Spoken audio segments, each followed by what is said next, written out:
Welcome to the Play It By Ear podcast.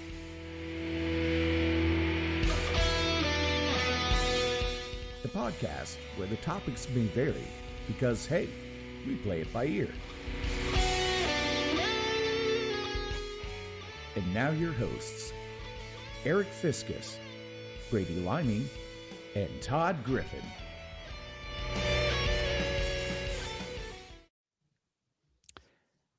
So I don't know if you heard any sound on your end on any of that. I did. I did not. I'm not sure why. So I'm glad you heard sound. So maybe the people out there heard sound too. But Noise. I was going to say that could have been the quietest opening in history. So, hey, it's been 4 months. It has. Here we are. Welcome back. We are back. Back. Hello, Savannah. Hanging out. Got our first chat message. Thank you, Savannah Miller. Yes. Happy to be back. I was told that we were gonna have some listeners from out of state that are vacationing and driving back and such. So those are for our traveling earbuds. Yes. Cam, Ohio. Welcome. Welcome. You guys remember how to do this? I don't even remember how to do this. It's like, seriously, I should talk. I am Kind of a little bit on it too. I don't know. I am defecating the sleeping apparatus.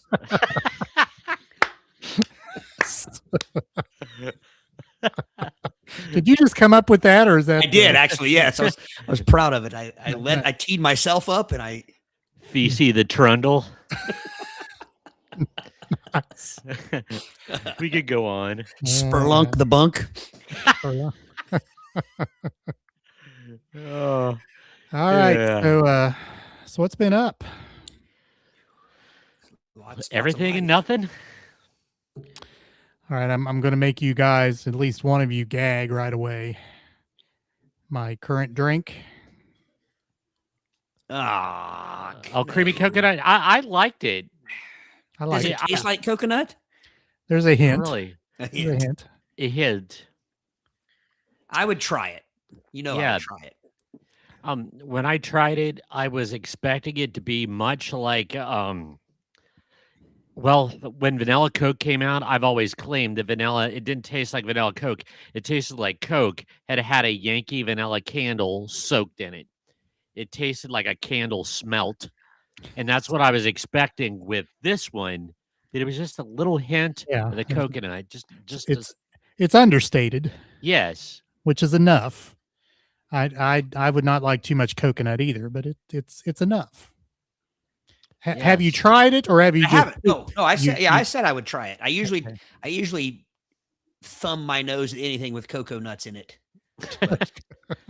but I've seen that out on the shelves. I wouldn't Yeah. buy it, so I would have to borrow one. You have to bring one over this Yep. fall Or- watching football games. All right, so I just had an epiphany here. Mm-hmm. Right? Cuckoo for cocoa nuts. There we go. Oh yeah. Was there some sort of play on words there going on that I just Cuckoo for didn't pick coconuts. it? Yeah. Cocoa I just Puffs? didn't. Cocoa Puffs, right? Cocoa right. Cocoa Puffs. yeah. Right. With this strangely acid-induced looking bird. Right. And it was but Not to be confused. So that's not Toucan Sam, right? no. No. So different bird altogether. Yes. Yes. Demographically, where did the bird live for the Cocoa Puffs? It had a shirt. That's all I can tell you. So it had what- to be what somewhere was, cold. was it a shirt, or was it a? It was a turtleneck, wasn't it? He had stripes, a turtleneck's a shirt. Well, Unless you have turtleneck We have pants. our first yeah. debate. all right. So Maybe it was a dickie. It is a bird after all. It doesn't have a very long torso. An ascot. so is this a true statement? All sweaters are shirts, but not all shirts are sweaters.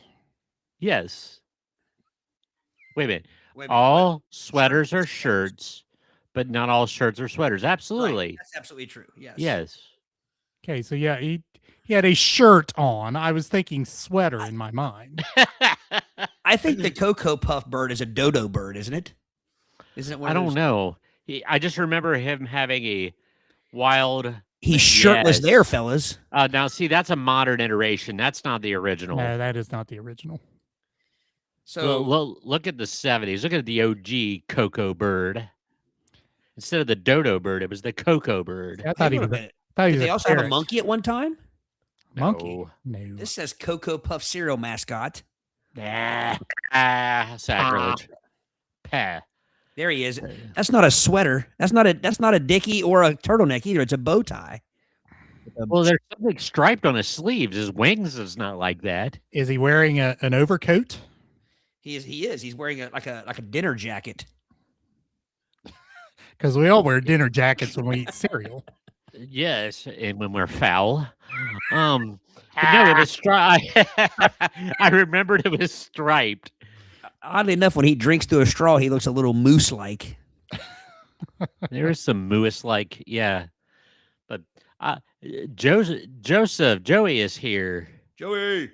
from the Square Table Degenerates. He hit us with a fun fact here. Actually, it hit us with 2 fun facts. Yes. He did. Lake Erie was frozen and Alan Greenspan was still alive. I didn't know Alan Greenspan passed away. I don't He think did. I knew that. That guy Yeah, by he- me. I think it was just yesterday. Oh, Or the day before okay. yesterday.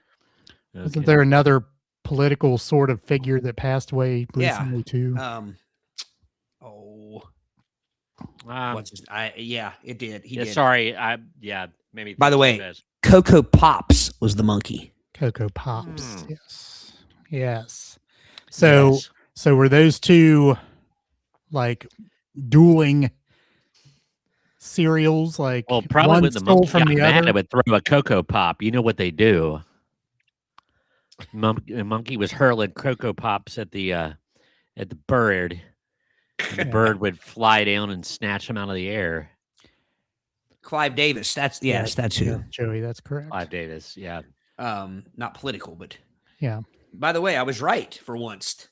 The Cocoa Puffs mascot is Sonny the cuckoo bird. I said dodo. I meant cuckoo. Cuckoo. Well, he says Same he's- thing. Says he's cuckoo for Cocoa Puffs. So you have to be a Yes. cuckoo Makes bird. sense. He's not dodo for Cocoa Puffs. That wouldn't have the same ring to it. Oh man, Nicely played. The bird lived in Cocoa Beach. Yeah. yes, Yes. very nice. The historian. Dicks and dinner jackets. Yeah. I'll just leave that one alone. Well, yeah, Hell of a band name. yeah. I think maybe he meant to say Dickies Dickies. or whoever. I hope Sorry, he did. I shouldn't say he. Yeah. I think I accidentally stumbled upon that movie one time. I have a serial topic, guys. Better have to wait until next week. Yeah. And maybe I don't know. Are Cocoa Pops still around? Cocoa Puffs are. It's not one that I seek out, you know. Yeah. I'll start going here because I bought an interesting box of cereal for Randallin last week, but I'll save that for next week unless you really want to hear it now. I guess we could opine about it next week, but it's Fruity Pebbles, but it has marshmallows in it. Oh. So it's a special edition. I'm never against the inclusion of marshmallows. Nor am I. Nor am I. All right. Guess you can see by my nameplate. I don't believe when the last time we were on that I had. Eric was employed. Well, I'm still employed. Still employed for the next week. Yeah. But Happy yeah, retirement, sir. I'll be retiring as of June 30th, or that's my last day. So, Totes jelly, as the kids used to say. totes jelly. What? I'm totes jelly of you. Oh, Totally jealous. Totally Oh. jealous. Oh, I must have missed that. Yeah, it hasn't been around for 8 Well, to 10 you were years. in the office. We're Right. down in the trenches. Right, learning about those silly sayings. Oh, I know some of them Yeah. because they get sent to the office for saying them. I know some of them. Very Yeah. skibbity. Skibbity. That one kind of missed fourth grade at where I'm at. We Yeah. didn't get that. The 6, 7, like I always say, we usually get them several months late. The elementary. Mm, Well, yeah. Once something hits the elementary, it's out of vogue. yeah. So, Oh man, retired. Yes. Joey. Always interesting comments. But there are a lot of briefings that were boring, I'm sure. Horribly. All right. Oh, Joey. Sorry. Thank you, Richard. Thank you, Richard. Yes. All right. Well, So, how many people's in the room? I think I told you back in the day my counter went away, so I'm not sure exactly. I do remember that. I'm not sure Anyway, why I'm my trying to look- counter went away. But Did we miss anyone? well, my counter exists on the other platform or the format, but the other format had some drawbacks in other places, so we decided this format was better for what we needed to do. But with that, I can't really tell you how many people are in the room. But I see anywho. Richard. I see Joey. I feel like we're in the inner romper room. I see. Anyone does that? Boy, I see that would be Bree. a person of a certain age, Brady. I bet Todd doesn't even get that reference. What is it? Say it again, Brady. Where I'll have a lollipop, like a hollowed out lollipop, and I see Todd and I see Eric. So basically, it's one of those trippy 70s, public broadcasting things where it was called Romper Room, and she would hold up this lollipop, and then it would be like an acid trip, and everything would start swirling. And then when the swirl was done, she would be looking through the empty thing and looking who all was out there, and she just picked up random names, sort of a hat, just your typical Susie and Johnny. I think that was before my time. So I'll say I would bet you did not ever watch. If you did watch Romper Room, I'm sure you don't remember it, because I barely remember it. Yeah, I've heard the saying. I like the phrase. Yeah, Romper Room. But go ahead, Eric. You've been trying to say the, I believe the places where people can watch, and you keep getting interrupted. Yeah, no problem. We're trying to figure this thing out again. Remember, Joey says there's 7 watching as of 7:12 Eastern Daylight Time. I guess maybe that's just on YouTube. I don't know how many are on Facebook. Probably a few more there. But anywho, you can watch us on YouTube, on Spotify, on listen on Apple Podcasts. You can watch us on Twitch, and Rumble, and you can listen to us on iHeartRadio app and the iHeartRadio. I guess you can go online on their webpage too and find us. But our social media platforms are Facebook, X, and Instagrams. You can see all that at the top of the screen, as our co-hosts point out. And as always, since it's been so long since we've done this, we do depend upon your input. So please feel free to chime in at will. And your comments help us out. It's like riding a bike, although I'm still feeling a little hitchy. I haven't got my groove yet. I was telling my family here earlier that I'm nervous tonight. I am too. It's odd.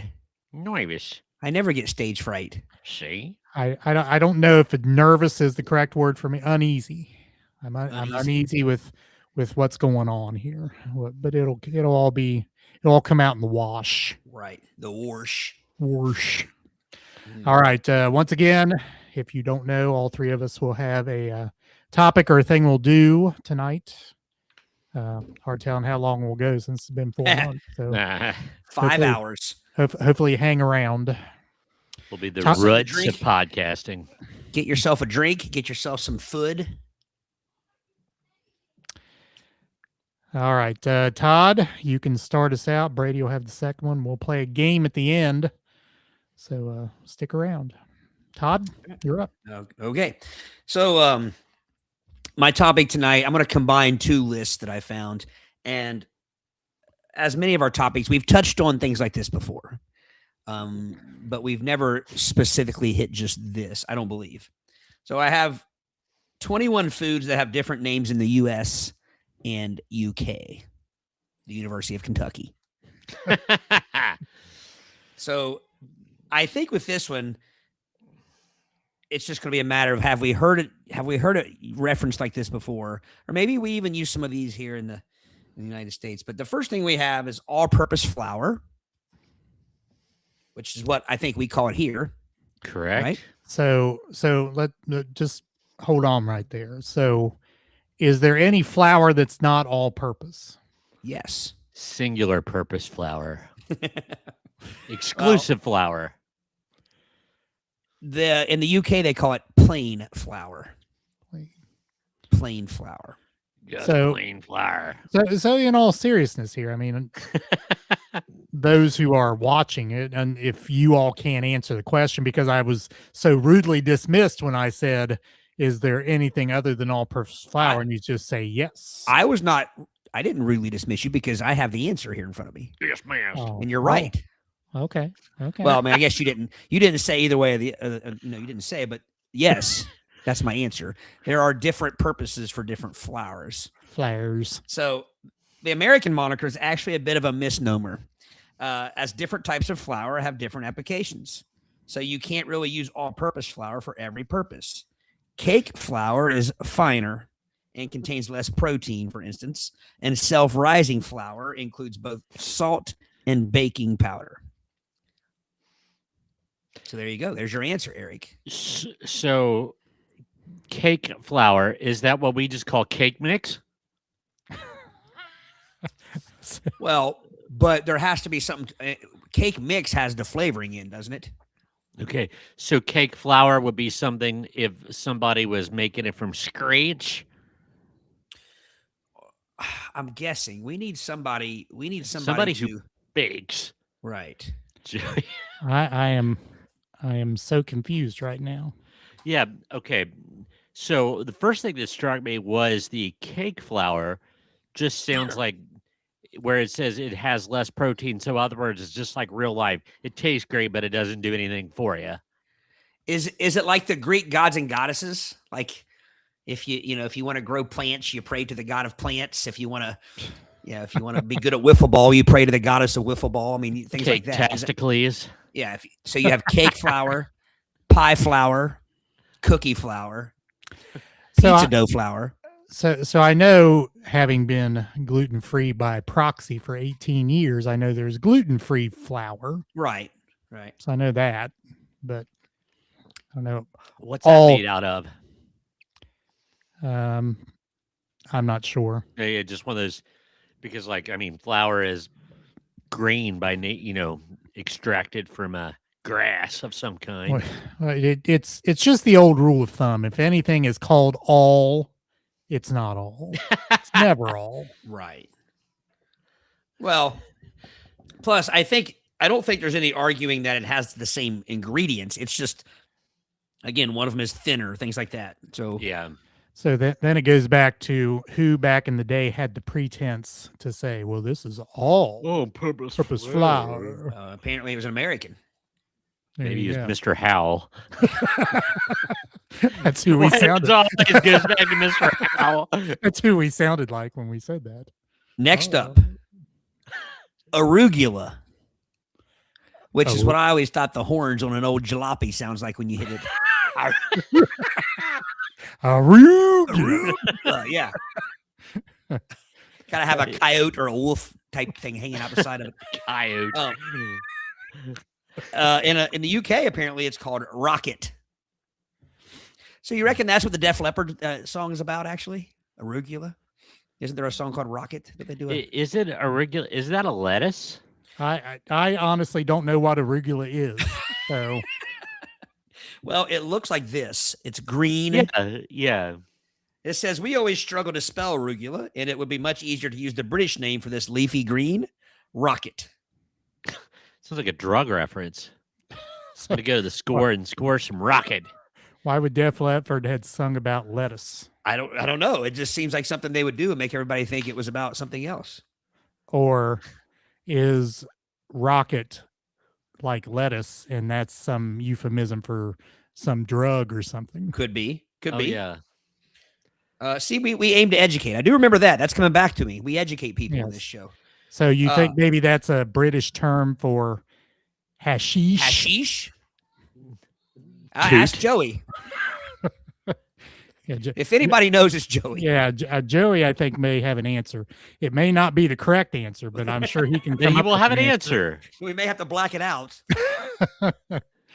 Uh, Well, while he's coming up with the answer, it says either version is better than the botanical name Eurica vesicaria, which is in the I think he plays soccer for he's in the one of the World Cup. countries. It's in the same family of broccoli, cauliflower, kale, radishes, and Radish. So I'm not going to read this next word because I'll be honest with you. I don't know how to pronounce it, and I'm going to pronounce it wrong and be offensive. So I will text it to you guys. So does this mean it has a lot of uric acid in it? Will it give you the gout? It'll give you the stink pea like Stink asparagus pea. does. Well, no. If you eat too much asparagus, that'll give you the gout too. Oh yeah, but you get the stink pea before the gout. The stink pea is like a forewarning the gout is coming. It's like a Yes. This is true. too much stink pea equals gout. Oh. But stink pea's fun. Gout's not, from what I understand. Lessons are dog. Here comes the first rabbit hole. So I kept on smelling dog urine, and there was none. And I'm like, why am I smelling that? So my small dog, the Havanese, he has foofy legs, and sometimes when he walks through the puddle outside where he pees where he's supposed to, I call it a case of the pee socks because it gets in his leg foof. So he's got a case of the pee socks. And when you have a dog that has stink pea and pee socks, it's not fun. You smell it. So Right. your dog pees in the puddle and then walks through it? Is that what you're saying? If he gets distracted, something goes by, he's like, oh, and then there he goes. He walks through the puddle and he's small. But anyway, on to the next one. My bad. So Joey has an answer.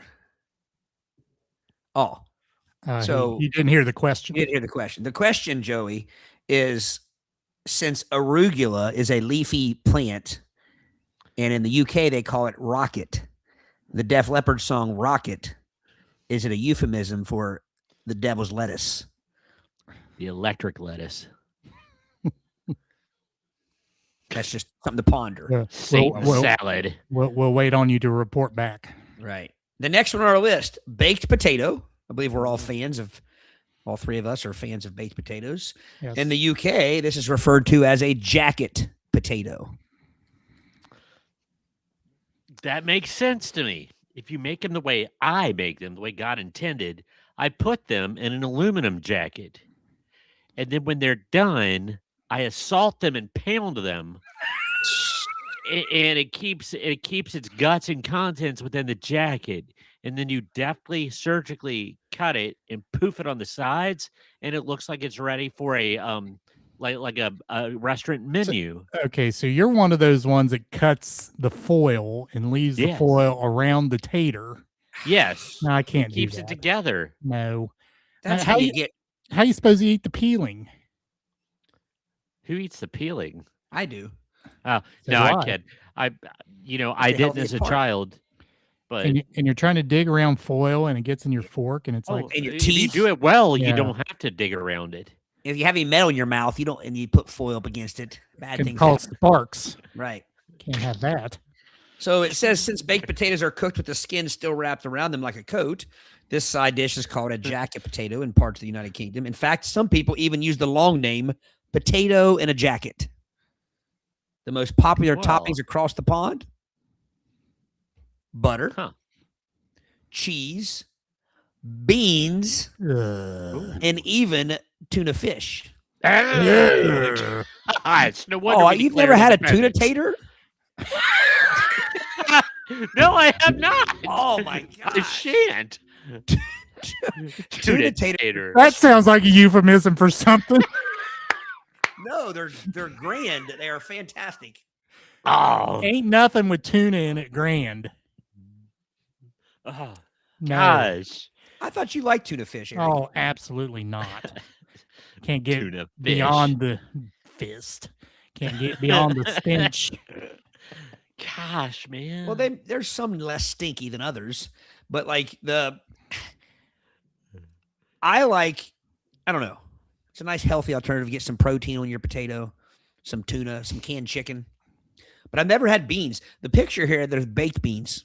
Oh, that would I'm okay with that. I like me a baked bean. I think Okay, I would well. take up again it and in it. Yeah. Yeah, well, I had a Skyline 3-way tater just this very day. So, Ooh. It had some beans in it, right? Did you get? Well, no, you didn't get a 4-way, well, did you? no, you. I mean, you can. I guess you can get a Right. 4-way tater. Yeah. I may try this. Next up, we have beet, BEET. In the UK, you would be calling it a beetroot. It's kind of like tuna fish. It's stating the obvious. A beetroot is like, see, we've talked about this before. Yes, I've never Richard, had sour a beet. See, Richard, Brady won't even eat sour cream. Brady has never truly enjoyed a baked potato because he's never Oh, I have. he's never and donned it with sour cream. right in my aluminum jacket without sour cream. No, I just don't like the sour cream. But Is it the sour part you don't like or the creme? it's white and it's that cowy stuff, and I don't like that. You don't eat ranch on your baked potatoes either? God, no. Oh my gosh. Yeah, we've been Alfredo is one thing I've been the rule for, or white queso. But that I don't like, cottage cheese or sour cream or tartar sauce, anything like that. Ugh. Mayo. Ugh. Okay, get this, Brady. Sometimes I'll eat my baked taters with just sour cream. Oh, I do too. God. Or just ranch. Yeah. Matter of fact, I try to think I'm making him a little healthier. I'll skip the butter and just go with sour cream or Yeah, ranch. I don't like a lot of butter. I usually go with sea salt. I usually go with Greek yogurt now instead of sour cream, but Yeah. either way. Yogurt on your potato? Not like flavored yogurt. Oh, Yogurt, good. not like- yeah, not like. Although, you guys, you got a kick out of this. So we went to Taco Bell the other day, and they have something new at Taco Bell I've never seen there before. Meat?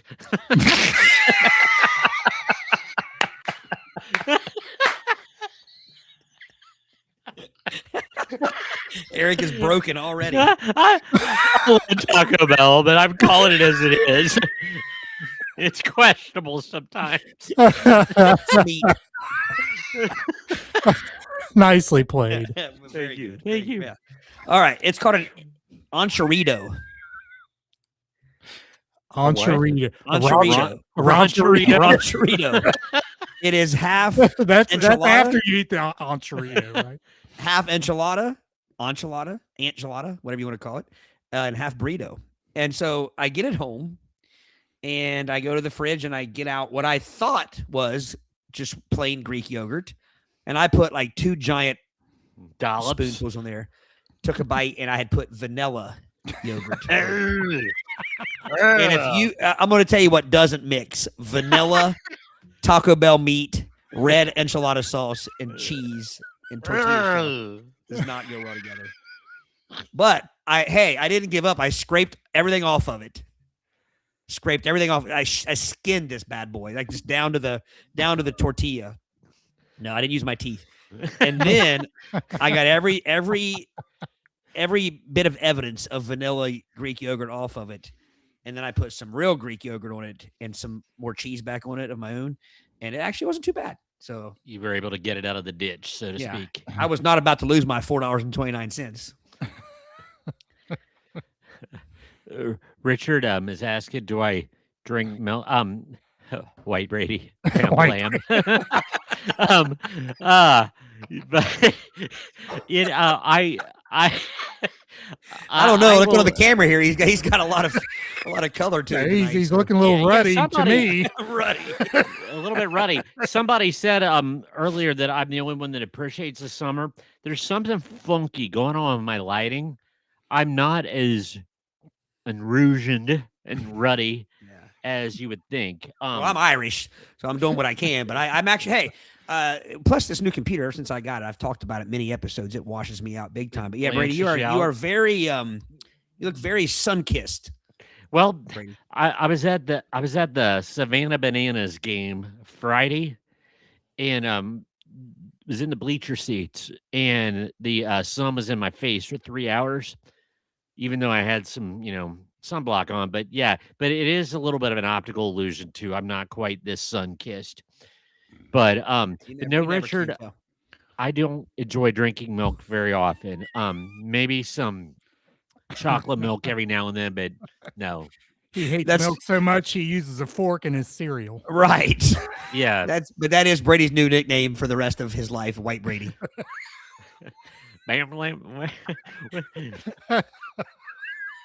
Too early to work that in, Brady. Yeah, I'm sorry. I'll have to build up to that. But pickled infant beets, Savannah Miller, and pickled baby beets. Yeah. See, I can say I've never eaten a beet because I can't get over it looks like a crime scene in a jar, and it might be delicious, but I can't get my head around it. Doesn't that discolor your pee too? I would have to eat it to know that, and I haven't. Does it smell? Does it have a smell like asparagus? Beet pea? I don't know about that. Beets have a smell. Or take a peek. I don't know. I don't know anything else that makes your urine smell. Does okra? I like okra. I don't think okra makes your urine smell. Yeah, it's when someone goes to the salad bar and puts beets on top of college cheese. All kinds of lines there because that's going to our. But you're right. You know the thing I notice about people that like beets, they don't classify them dessert or non-dessert. They just will eat it with everything. Yeah, like you said, cottage cheese, a salad with shredded cheese on it. They just throw that crap all over anything. Oh, put it on a plate with a chocolate chip cookie up next to it. Between a bun to where the brim of the cookie gets pink, turns pink. Can't have that. Hey, what has anybody, where people slice onions? Has anybody ever sliced a beet or a turnip and put it betwixt a bun with a burger? What is the difference between a turnip and a beet? I don't know. Neither is good. Because a beet also resembles cranberry salad. It does. It does. There was one time we tried to make, somebody made, Celia made tried to make a healthier red velvet cake for me and used beets. I think you can use beets to make things it tasted like, it literally tasted like I went outside and got just a fork full of mud. And it was like mud that a large hairy pawed dog had just stood in for about an hour and a half. You know what I mean? You know what I'm saying? Like a little bit of corn chip, like dog and drawer. It just corn chip and drawer. Earth, yeah. It was very earthy. Yes, earthy aroma. Kind of like mushrooms. They kind of taste like dirt too. They taste like dirt smells. And like biting the head off a baby mouse. God. Even if I like the taste of mushrooms, the texture, there's no way to bite into that and not feel like you're biting some sort of hairless creature or I don't know, naked mole rat. Just just wet. Like it's like eating somebody's gums. Oh my God. Celia, yes. That was my deal. Turnips are white and beets are not, right? Oh, well, there you go. Turnips are white, my love. All right, Slim Whitman.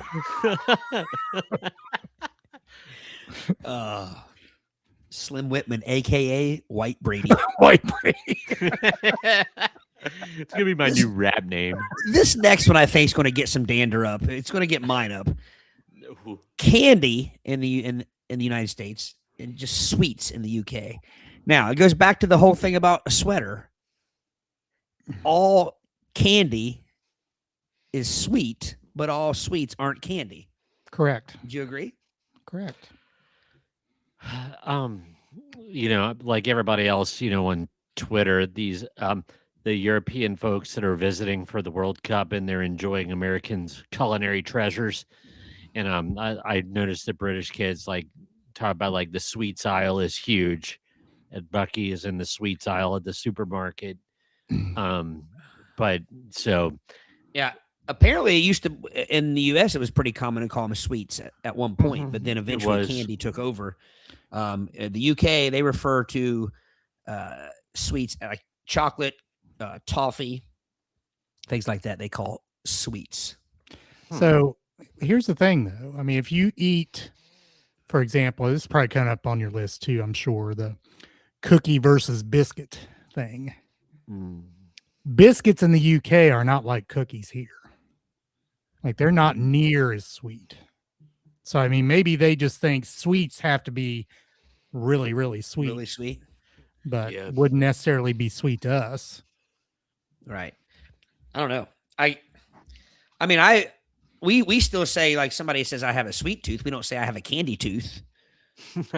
But if you tell me you have a sweet tooth, I don't just think about that you're eating candy. I think you might be eating some donuts, some Some petite confectionery, Debras.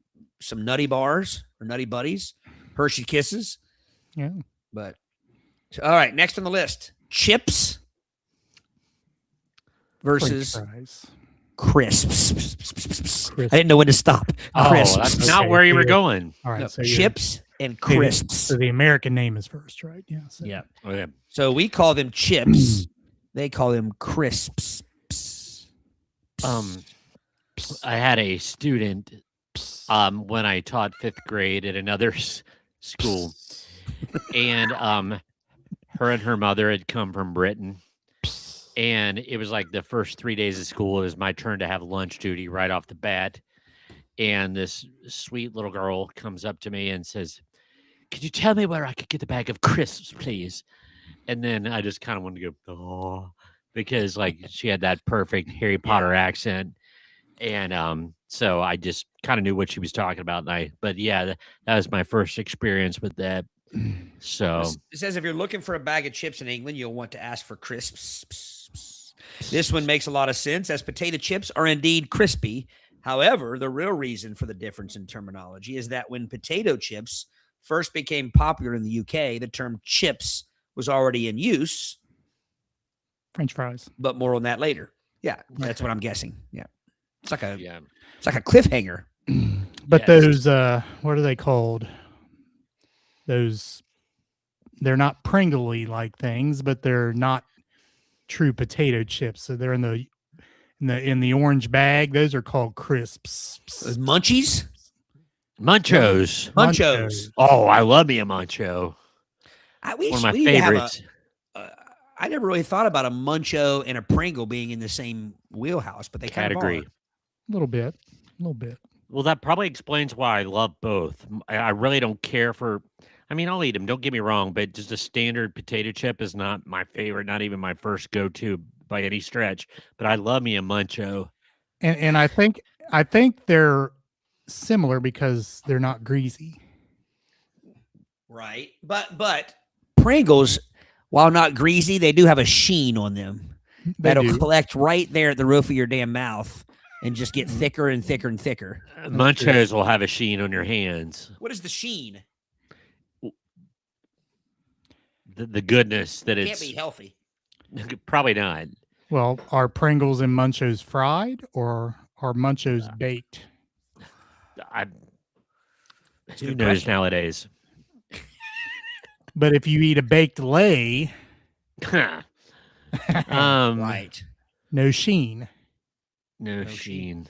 That is Well, true. I'll be honest though, back when one of the very first episodes we did, back when we were defying COVID, we talked about all the variety of like candy, different, and Yeah. sometimes it is good to me just to get a plain potato chip. There's so much variety and so many things dusted and sprinkled on chips these days. Now, my favorite though, is probably the all dressed up. Canada's number one flavor, which is a combination of barbecue, sour cream and onion, I believe, and vinegar. Salt. God. Seems like there's a lot going on there. White Brady is not impressed. Sounds like a villain in a sci-fi. You need to immediately change your nameplate. Right. White Brady and his barcodes. Oh, Oh, I haven't had a bugle in a long time. Not a fan of bugles. No. Chris, Wasn't. do you put one on each finger?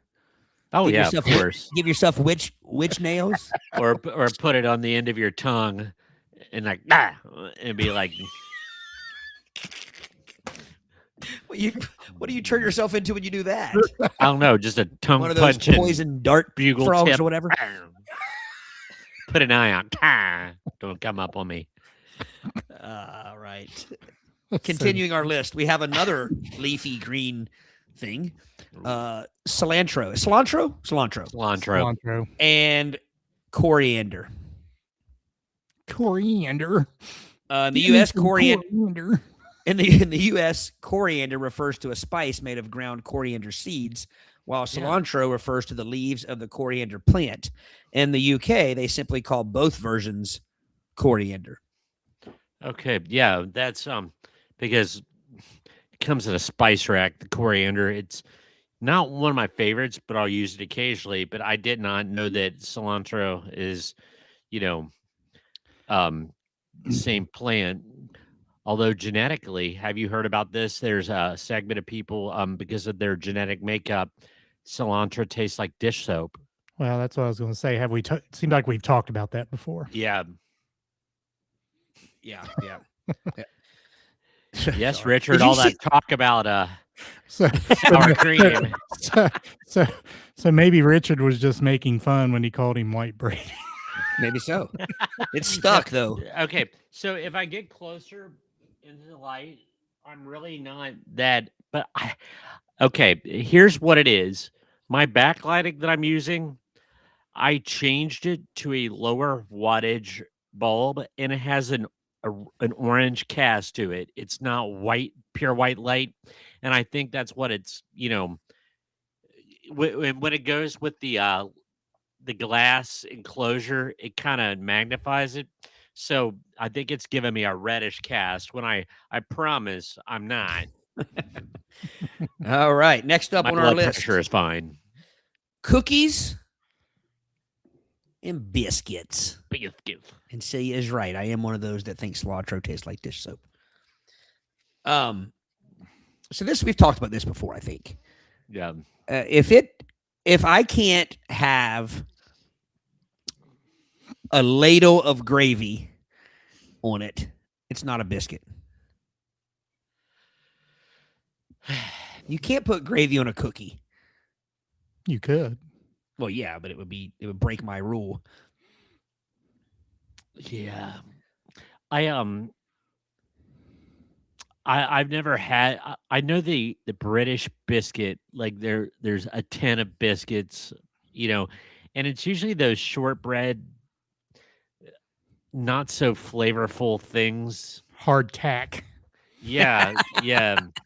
Knick You knack, have- paddywhack. I still got the hardest tack.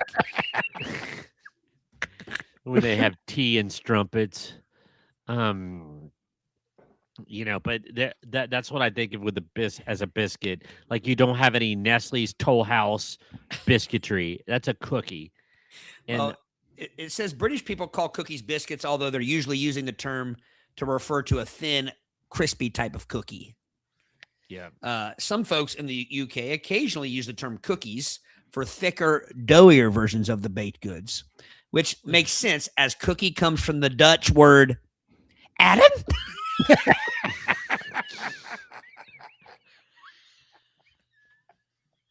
Adam?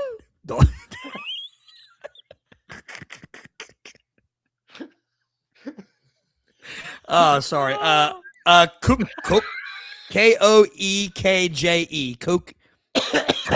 Cookie?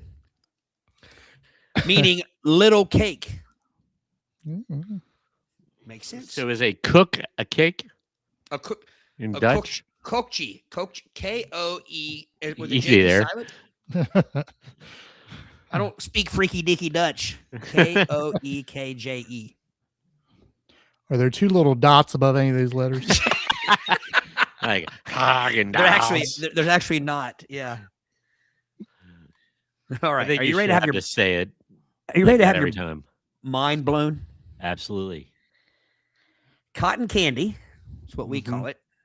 In the UK, candy floss. Huh. Candy floss. Yep.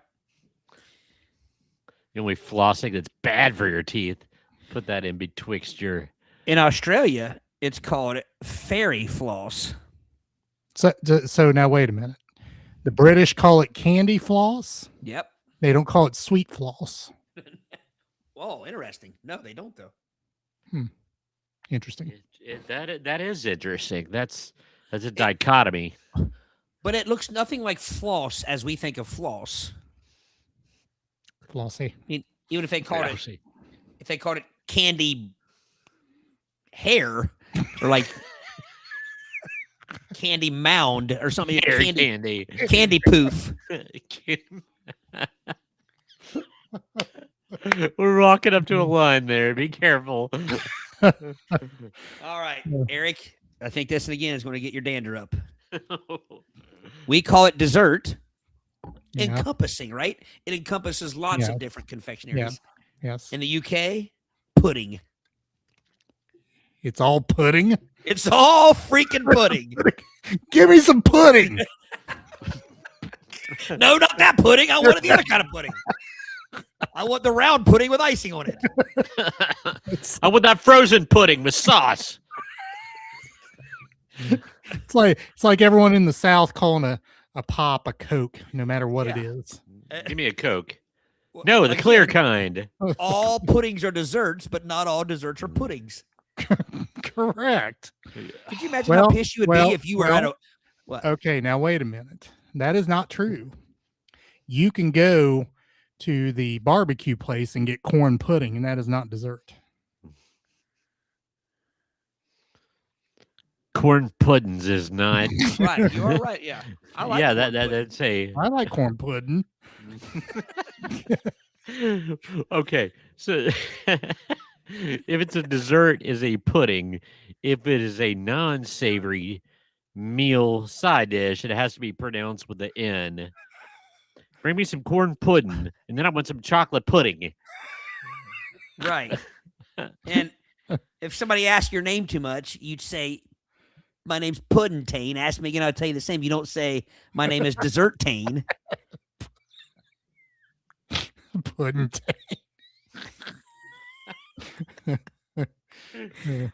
We've talked about we've talked about the history of Pudding-tane. Yeah. Celia, that would be correct. Yes. What is it? The British members of Pink Floyd talking about pudding if they don't eat their meat. You don't get any dessert. I always thought that was very specific. Yeah. Now you know it's not specific. Yeah. While Americans use pudding to refer specifically to sweet custard-like treats, residents of the United Kingdom use it for any number of vastly different types of dessert or as a synonym for dessert in general. If you want to talk about American pudding when you're abroad, good luck. There's no direct translation, and you'll likely have to describe it as a custard-like or mousse-like dessert that's somewhat similar to the French pot de crème, which some Brits might be more familiar with. Pot de crème. Pot de crème. Yeah. That amazes me, though. I mean, I wish we had someone from the UK on here. I would love to fact check that. So, once again, our visitors from abroad here for World Cup, they're in the South, and they're getting some apple pie out of the commode. And so they would say that I had a large pudding after my barbecue. They brought me this apple pastry with ice cream on it, and that's just called pudding. So, if you get married in the UK, do you cut the pudding?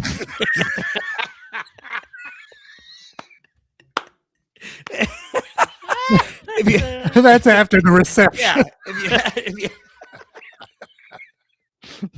If you had a couple too many Guinness. Oh man! Push that pudding in her face. The British PTOs have pudding in the face booth. Nobody smashes pudding in each other's face on their wedding night. According to a friend of ours. Yeah, that one. I think that one bothers me more than any of them. Yeah. So It doesn't bother me. I can't wrap my American. that's what I mind mean. I'm around not it. mad about it, Yeah. but I just it doesn't make any sense that they have not jumped too on the general. dessert Too general. bandwagon. So again, if you just tell me what moose, will they bring you Pot de clan. a moose? So Oui. neither of you two have been to the UK, have you? Right. Never. I have not yet. So I'm the only one that's actually experienced that. Not a fan. Not a fan. So the whole people coming over here and being impressed with our cuisine and all that, not a fan. I was not a fan. A lot of steamed salmon and nasty. That seemed to be the go-to. And rolls so difficult. I literally had to smash them in my hands so I could eat them. Otherwise, I couldn't bite through them. Mm-hmm. Really? Huh. Well, and when you smash them in your hands, it was like an exoskeleton breaking. It was like you could hear a audible crack. And this is the bread? Yes. The rolls. I like a rustic roll, but that sounds a little bit too rustic. Very rustic. Yeah. So this next one has a word I don't know what it is. So the US version is eggplant. I know what that is. But in the UK it's aubergine. Aubergine. AUBERGINE. Aubergine. Yeah. I would say you were right, aubergine. Aubergine. Yeah. There's not too many hard G's in British speak. So anyway, Great. That was kind of boring, but moving right along. English muffins. Sorry. No. Hold on. I don't know why her whole comment won't come up there. Did I do something here? It was up there. Mine. Oh, Celius. Yeah, but it's not the whole comment. So she said when she came home from England, she couldn't wait to get a good slice of pizza and a cold Coke. Yeah. Wait, pull it back up because on mine it was the whole comment. I'm only some really big letters and but it's still when I came home. It's there. I couldn't wait to get a good slice of pizza and a cold Coke. Okay, I see it in the background there, but I got this other thing that popped up. I gotcha. But anywho, that is true. British pizza is not what we consider pizza. Oh, not good. Our friend Brian, when he was stationed in Sicily,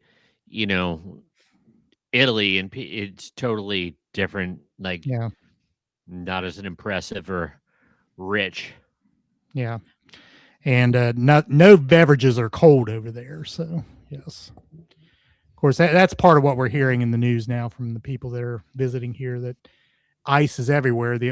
Her one say the only thing Americans really don't want to be is hot.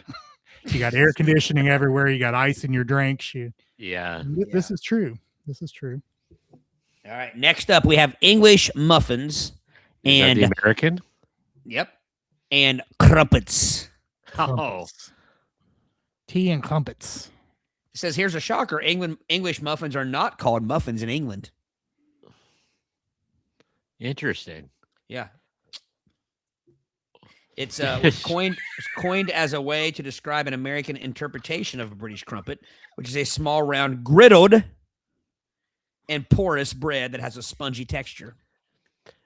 There's two adjectives that you have to say with an English muffin, because as a Gen Xer, that's what the commercial says: nooks and crannies. Yes. I don't even know what a nook and cranny is in an English muffin. I just know it has them. I always wondered how you could tell the difference between a nook and a cranny. Like one's the ingress and one's the egress. I don't know which one's which. Is it like stalactites and stalagmites? My definition, which could be totally wrong, a nook is on the same level as the rest of the muffin. It just is like a little enclave. A cranny is like a cranny is like a valley. It's like a grotto. So it is like a stalactite and a stalagmite. Yeah, something like that, I guess. Yeah. It's an innie versus an outie. Yeah. There you go. Yeah. I don't know that I've ever had a crumpet. I guess I have. I've had an English muffin. But like the picture here, I'll be honest, they look a little thinner. They almost look more like a potato pancake. Oh yeah. No, yeah. I wonder if they're softer. I don't know. It's porous and griddled and spongy. Yeah. Now I will say this: I don't like my English muffins too toasted. I don't like the. A lot of times I like things done around the edge, but I don't like if my English muffin gets the burned edges around it. I usually flake those off because there's not. It has its own distinct taste. A burnt edge of an English muffin has its own distinct taste, and it's not good. Burnt popcorn, it takes on a whole new composition. All right, so Eric, what do you eat on a muffin? An English muffin? Butter. Peanut butter. Never had peanut butter. Oh my goodness! I should try that. I put strawberry jam on mine. Of course you do. What? Strawberry jam. Coming from the man who ordered the Root and Tootie fresh and fruity or whatever at IHOP, like it was going out of style. Preserves or jam? Preserves Potato, when I can. Preserves when you can't. Say he likes preserves. I like. You got to try peanut butter one, Eric.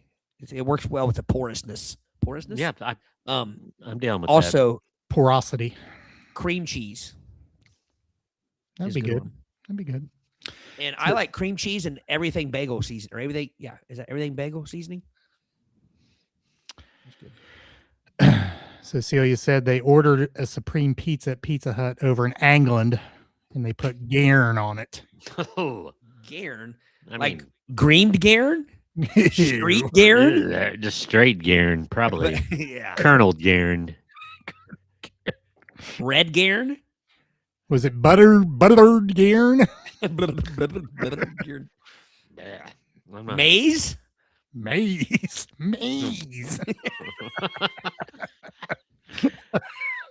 Like maize. That's a nice combo, Savannah. Honey, peanut butter, but anything I put peanut butter on, other than a peanut butter and jelly sandwich, I can throw banana on top of and enjoy just as much. Yes. In fact, peanut butter and banana might go together as well as peanut butter and chocolate. It's fair. Because I also couldn't put chocolate on a peanut butter and jelly sandwich, so Gairn.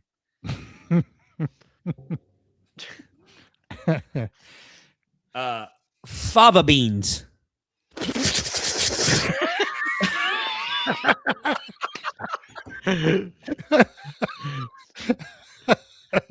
I didn't make the sound. I just made the face, and I felt like I was overdubbed. I was just going, and Eric provided the sound.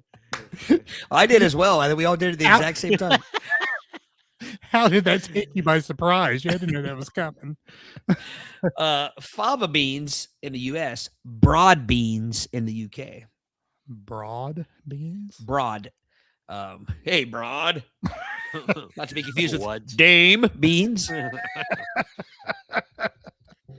It says, no, I thought we had a conversation one other time. We were like green beans versus string beans. String beans. I thought broad beans came in but clearly they're not. They look more like a pinto or something, or like not pinto because they're not green, are they? Yeah. No, pintos are white. Pintos tend to be, are whitish brown. White. Yeah. White. Fish sticks. Feast. Versus fish fingers. Sounds like something you say when you stub your toe. Oh, fish fingers. I don't think I've ever called them fish fingers, which makes sense if that's, but I've called them fish sticks and I've called them fish. Well, I guess I haven't. Planks? Plank. Well, plank No, a plank is bigger. A plank is different than a finger. Yeah. Or a stick even. So Brady, Todd, you may know this too. What character in the in children's books, their exclamation was fiddlesticks and fish fur? I know it had something to do with a witch. I don't know. Right? I'm not sure. I don't know. Anyway. But you remember the exclamation, right? I do. Well, get this. It says, have you ever wondered why Americans sometimes refer to chicken tenders as chicken fingers, but never call fish sticks fish fingers? Never thought of that. Folks in the UK might be especially puzzled, and they do, in fact, use the term fish fingers. Furthermore, or further complicating the matter, Brits rarely say fish sticks and tend to call chicken tenders chicken mini fillets. Huh. That's Interesting. just too many words. Okay, so I have to read here the AI explanation because I just searched fiddlesticks and fish fur. In the children's book, The Little Old Man Who Could Not Read by Irma Simonton Black, the phrase fiddlesticks and fish fur is spoken by the little old man when he is frustrated and confused. He has gone to the store to buy food, but ends up with the wrong items because he cannot read the labels. When confronted with spaghetti wrapped in wax paper, he exclaims, "Fiddlesticks and fish fur. This is not spaghetti. Who wants to eat wax paper, even with sauce on it? Not I, for one." Here, fiddlesticks is used as an expletive, a dismissive or sarcastic expression to convey annoyance or disbelief. Fish fur is a humorous, nonsensical description of the wax paper, likely meant to evoke the image of something strange or unappealing, much like how fiddlesticks itself is a playful insult. Much more than you probably wanted to know there. I felt was a the need deep to read it. dive. Interesting. I would not have guessed The Little Old Man Who Could Not Read. I thought it was like No. a mainstream book series of some Yeah. sort. I don't know. Anywho, Interesting. Fries and chips. That's We this came up earlier. Potato chips. When potato chips arrived in England, the country already had a food called chips, French fries. This difference in terminology still confuses tourists to this day, especially when Americans in England order the latter country's famous fish and chips and surprisingly receive a side of fries. I will say this. Fish and chips has gotten pretty popular. yeah, I don't think anyone here would be surprised by fries being chips Right. in right. that I would be particular order. I would be more surprised if I ordered fish and chips and they gave me a bag of Lay's with my fish sandwich. Yes. Do you think they're hesitant to call them French fries because of the British-French warring history? They don't want to give them credit. Possibly. Is there a cultural bias there? I don't know. Of course, we called them freedom fries for a while. Right. Yeah. Next up on the list, popsicle. Yeah. In the UK, they are called ice lollies. That sounds like something the British would say. Sounds very That wasn't pretentious. very nice. It does. Yes. Pretentious. There you go. Yeah, like a lolly. I'm having a lolly. Like an ice lolly. I saw it. Yeah. Romaine lettuce. That's what we call it. And in UK, I'm guessing cos lettuce, C-O-S, cos lettuce. Is it cosplaying as lettuce? Yeah. Oh, some say it comes from the Greek island of Kos, Oh. where the Mediterranean lettuce variety may have originated. Others speculate that the Kos is an adaptation of khus, K-H-U-S, the Arabic word for lettuce. Couscous. Couscous. Couscous to you. Ah, my favorite. Sausage and bangers. Bangers and mash is such a foreign phrase to Americans that some people in the States don't even know it refers to a meal. I love me some bangers and mash. What's the mash? Potatoes? Yes. Okay. I'm just making sure. Which Yeah, makes sense. But Yeah. Yeah, that makes me think of that video clip with Dustin Hoffman and Tom Cruise. Do you want to know where this came from? Sure. It originated during World War II, when food shortages led to more filler, mostly water, being packed into sausage casings, causing them to occasionally explode with a bang when cooked. Much like Brady and his Vienna sausages. Yes. I was thinking the same thing. Call them Vienna bangers. That sounds like something you do like a wild night of drinking, like I went on a Vienna banger or something like that. Yeah. Like a wild night you don't want anybody to remember. Oh man. That's If, by the way, incredible. we could bring that back up again. If you never caught that episode, we found out that Brady's the only one in the history of Vienna sausages to ever fry them. Well, I Or did. microwave them. He microwaved them. No. Yeah. His mother did. My Mother mom fried did when I them. was little. You microwaved them though. No, I've not had one since I was probably 8 years old. Oh, I thought you something about school when somebody had them and you were looking for Oh, the yeah. microwave or Oh. something. But Yeah, was it I was- was it your fault? Would you not eat them unless they were heated? Well, no, because it was raw meats. Oh, well, I thought it was. So I just thought- you never got a hot dog out of a sheath in the fridge and just ate the hot dog, like a I cold used hot to do dog? that. a cold Yeah. hot dog. Oh, no, you'll get the trichinosis, won't you? No, they're already cooked. Oh, Pre-cooked. Right. okay. They're already pre-cooked. Yeah. Which means They they're do, cooked. they do have a much different texture when they're cold. though. They do. They're Yeah. a little more snappy. They Oh, grip a little lips more. and like buttle they, are like they, kind of they'll, like. they'll grip your tongue and the roof of your mouth a little more. Yeah. But with that being said, though, I wouldn't want to eat a cold Vienna sausage. No, I want them room temp right out of the cupboard. I'm not going to be in a sausage Yeah. anyway. No, I was just horrified because I was a teacher and I saw some kid open up a can and I was like, this kid's eating raw Vienna sausage. I just like, I was about The ready horror. to pass out. Next, we have scallions / green onions. And in the UK, they're called spring onions. Makes sense. Yeah. Has your yard ever smelt of onion? I hate that strangely? smell. Yeah. Yeah. I don't want, here's the thing. I don't like things like that just grow without permission to grow.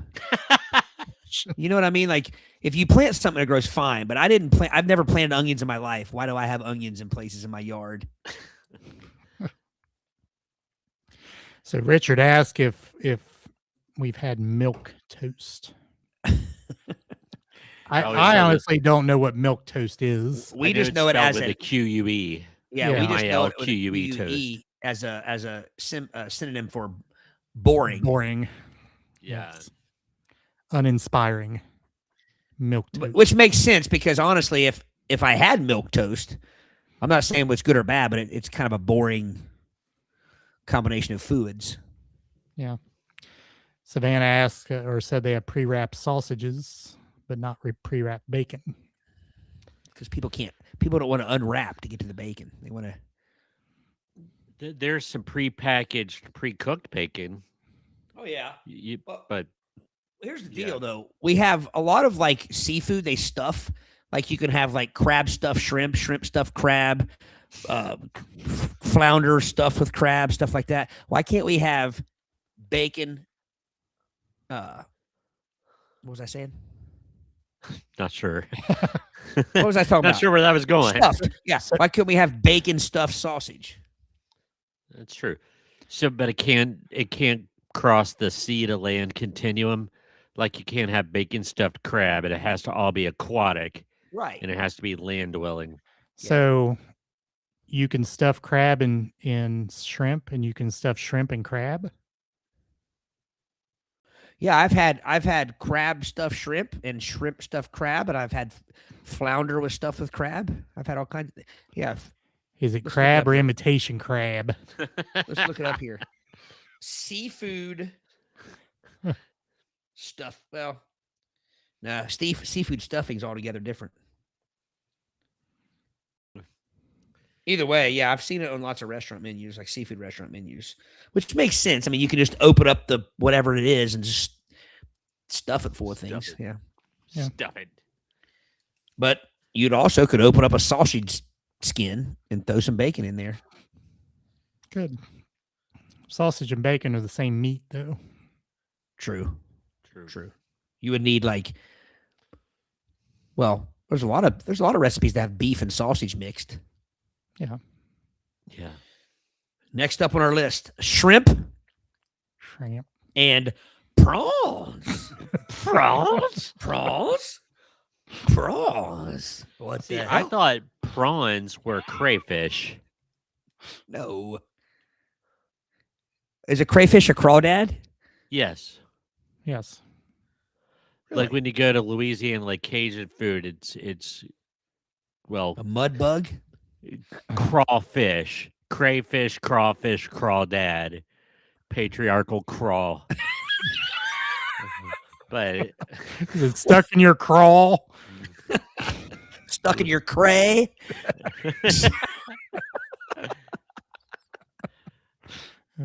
Despite similar appearances, shrimp and prawn are actually two different species. So somebody's wrong. You know? yeah, The former is smaller and found in saltwater, while the latter is a large freshwater creature. Americans differentiate, so they're wrong. But people in the UK usually just call both crustaceans prawns. So they're wrong. Aren't prawns like the sea monkeys they used to sell? Prawn? no, those were krill. That's made up. No, I forget what a sea monkey was. It's gosh darn it. One of those things I always wanted to order from the comic book, but Oh, never did. we talked about that. I Yeah. was devastated that they didn't ride around on seahorses and wave at me. And Oh, the 70s were full of disappointments like that. yeah, Like every toy commercial ever. don't even get me started. Like the rattlesnake eggs. Wasn't that just wasn't that just like a bunch of rubber bands? It was basically a freaking hemorrhoid surgery kit. I'll tell you the episode we delved into that. I'll Well, I got one more on my list. Zucchini. And in the UK, it's called courgette. Courgette? Courgette. Sounds awful French. yeah, as I say. By the In way, South Africa, they're called baby marrow, which is weird. it's strange. That seems awful morbid, Yeah. ghastly. That's my list, folks. Baby So- marrow. Bottom line, we're right and they're wrong most of the time. Episode 23 is where we talked about disappointing toys. Yeah. That's an incredible list, Todd. Like, I didn't know there were so many. I think the one that I think Well- sweets bothers me more than any. The pudding in the desserts bothers me. There's just no logical explanation for that. No. If I want some peanut butter fudge, I shouldn't have to say, I'll take some pudding, please. 2 pieces of pudding. It's a 2-layered pudding. Or you have to give a description, a wordy description of the type of pudding you want. Right. Yeah. Heaven forbid if you actually want pudding. I want red velvet pudding. Bring us some figgy pudding. So was that pie or cake? I don't know. there Bring it right now. Cheese pudding? Yes. Yes. Pudding. Yeah. But is it pudding or pudding? Because Eric gets upset if it's pudding and not pudding. Correct. Right. That's true. If it's cheese pudding, Is it's it- not really pudding. is it I on feel the like we're pudding- having a Smurf conversation where they use Smurf for everything. Is it on the pudding side of the bracket or the pudding side? Of the bracket? All I know is LL Cool J thinks pudding is delicious. Maybe he meant just desserts in general are delicious. yeah, maybe. Could be. He's not British, but still. Oh All my, I am, that was I am lovely. complete. I am finished. Fini. Fini. All right. We still got people with us. Are we out there? This are our loyal order We'll of get back in the swing earbuds, of things. just like us. I don't know. Since we don't know how many are in the room, can someone give us a number update from whatever platform you're on right now? Unless it's really small, Yeah. then lie. Yeah. Lie Yeah. to us. Yes, lie. Tell us Lie it's to big. us. Shut up. Hi, Celia. Celia's still with us. Oh, good. Oh man. All right. Remember, you can listen and watch on the platforms that are listed above Brady's head. YouTube, Spotify, Twitch, Rumble. Twitch. Listen on Apple Podcast and iHeartRadio and the iHeartRadio app. And follow us on our social media platforms, Facebook, X, and Instagrams. Brady? Grams. All right. So it's kind of hard to describe by topic. So I've had a few instances over the past couple weeks, which got me thinking of this topic. So instead of trying to cobble together a topic name, let's just describe it this way. Here is a list Real of quick. unique. Hang on. Mama Liming's in the house. Hello, Mama Liming. Oh, I'm gonna have to change my list. No, I'm Brady, kidding. no Mom. F-bombs. Yeah, Yep, right. Mom's in the room. But this is a list of uniquely soul-crushing modern daily locations where time slows down, patience goes to die, and you instantly regret your life choices. It's the purgatories of modern life. Wait, And- patience goes to die or patience go to die? Patience Goes? as in, like what Guns N' Roses is singing of, Ah, okay. not Doctor speak of. Just a little patience. Yeah. Oh, it sounds like we're dying. Um, all right, so I'll start you off easy. Like I said, some of these I made, some of these I copped. So here we go. The DMV, the Department of Motor Vehicles, the ultimate classic.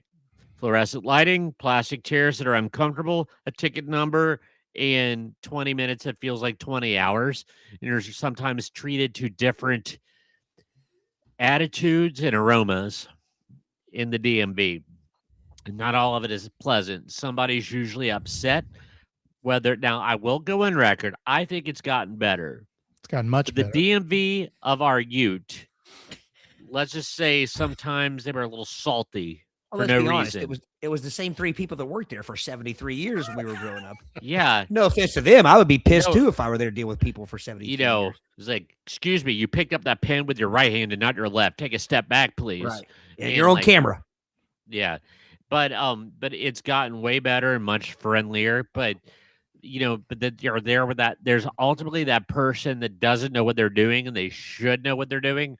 Well, what do you mean I have to show my driver's license to get my tags renewed? Or what do you mean I need a car to get a plate? Just things like that. Yeah. So Go ahead. the beautiful thing about the BMV now is I never have to step foot into it. Mhm. I can get everything renewed online. It'll be sent to my house. Eric, damn you, because I have felt the same way. And every time I wait too long and I end up having to go. I tell myself that every year I get the little reminder in the mail and I'm like, I can order it right here. They sent me a text the other day. 90 days. Well, see, my problem, 90 days, that's 3 months. My birthday is May 25th. Well, I shouldn't get it, the renewal thing, Well, in February. you know what? Go ahead and renew it. Right. It doesn't cost you anymore. Well, but also I found this out a couple years ago. I didn't know you could renew for more than a year. Oh, yeah. And, That's new. But I could never afford to do it. It's Well, ridiculous. Yeah. I mean, you get I don't know if I'm going to cars. have my cars in a year, though, or Well, 5 years or whatever. How does Yeah. that work? Well, if you get rid of the car, the tag is null and void.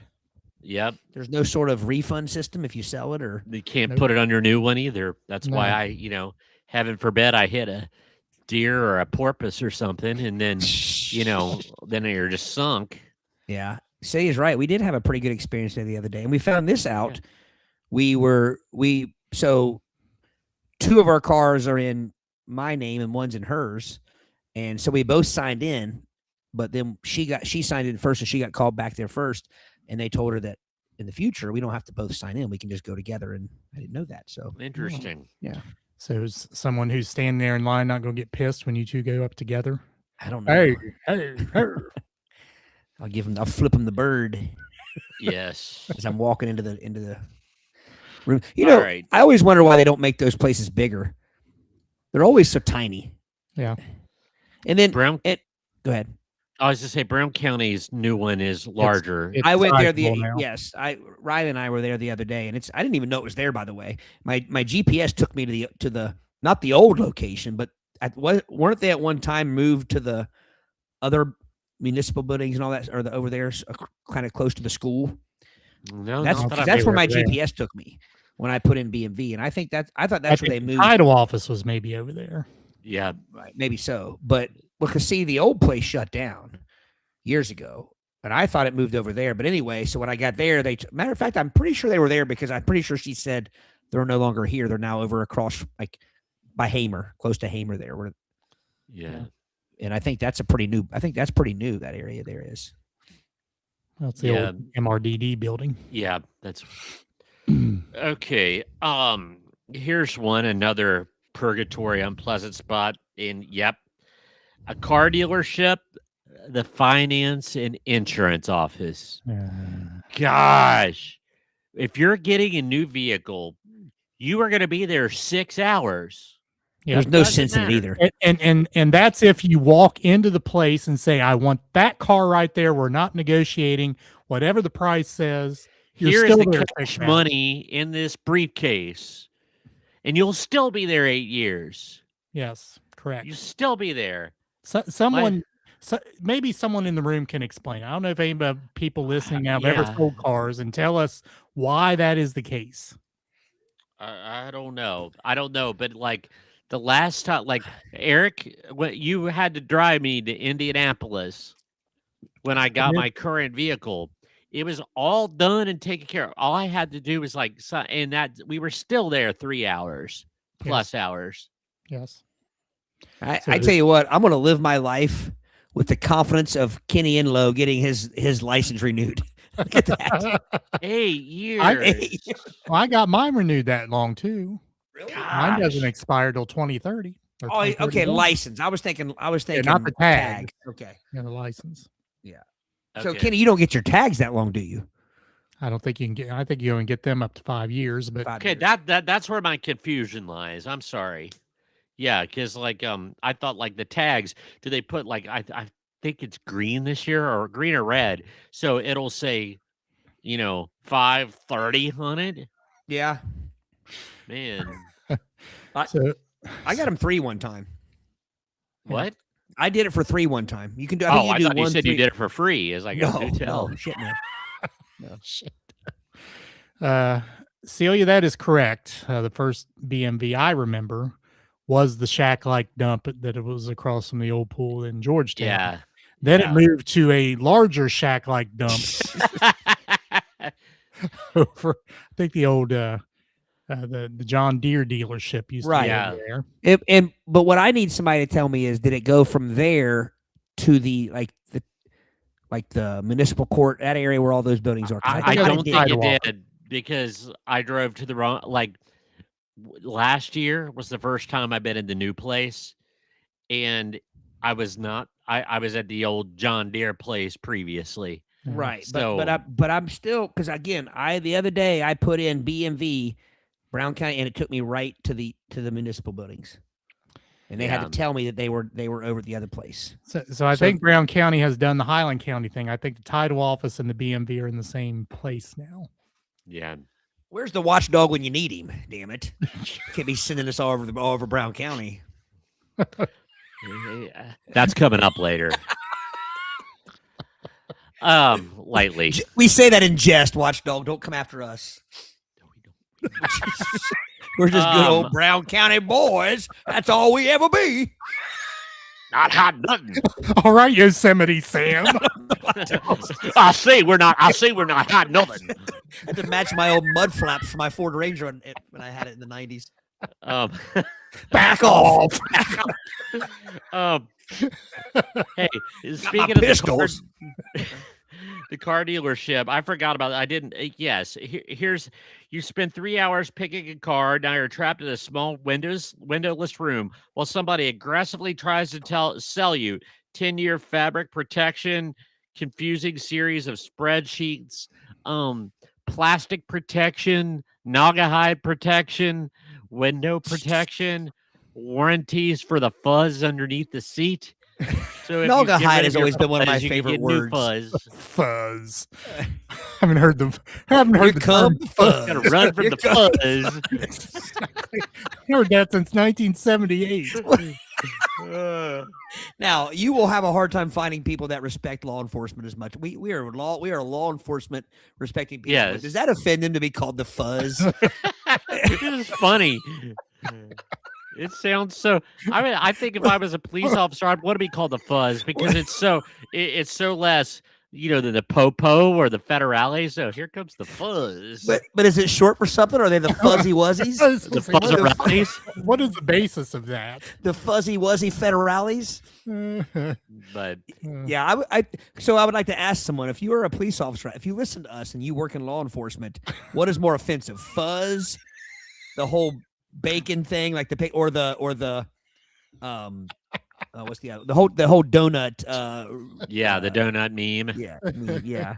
Coffee shops. I mean, it even made it to a song from the Bangles and walked like an Egyptian and mentions like the officers at the donut shop. Celia. Don't you love it when you do the search on Google and all you have to type in is why we're police and then called the fuzz comes up automatically. Is it F-U-Z-Z or P-H-U-Z-Z? F-U-Z-Z. So would you like to hear the co-pilot? I would. I would. Is it clean? I haven't read it yet. I guess we'll find out. Okay. All right. The term the fuzz emerged in American slang in the late 1920s and early 1930s as a slightly derogatory nickname for police officers, likely reflecting criminal underworld attitudes and casual slang usage. The exact origin of fuzz is uncertain, but it first appeared in print in the 1920s, particularly in newspapers and criminal slang dictionaries, and became widely recognized in the 1930s.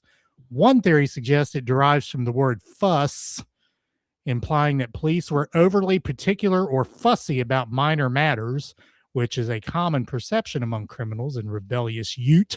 Well, criminals. Another explanation links it to the derogatory use of fuzzy, meaning soft, incompetent, or unmanly, which may have been that one makes more sense to me than the first one, because how do you turn fuss into fuss? You just call them the fuss. Here come the fuzz. You're a real wuzz. Fuzz?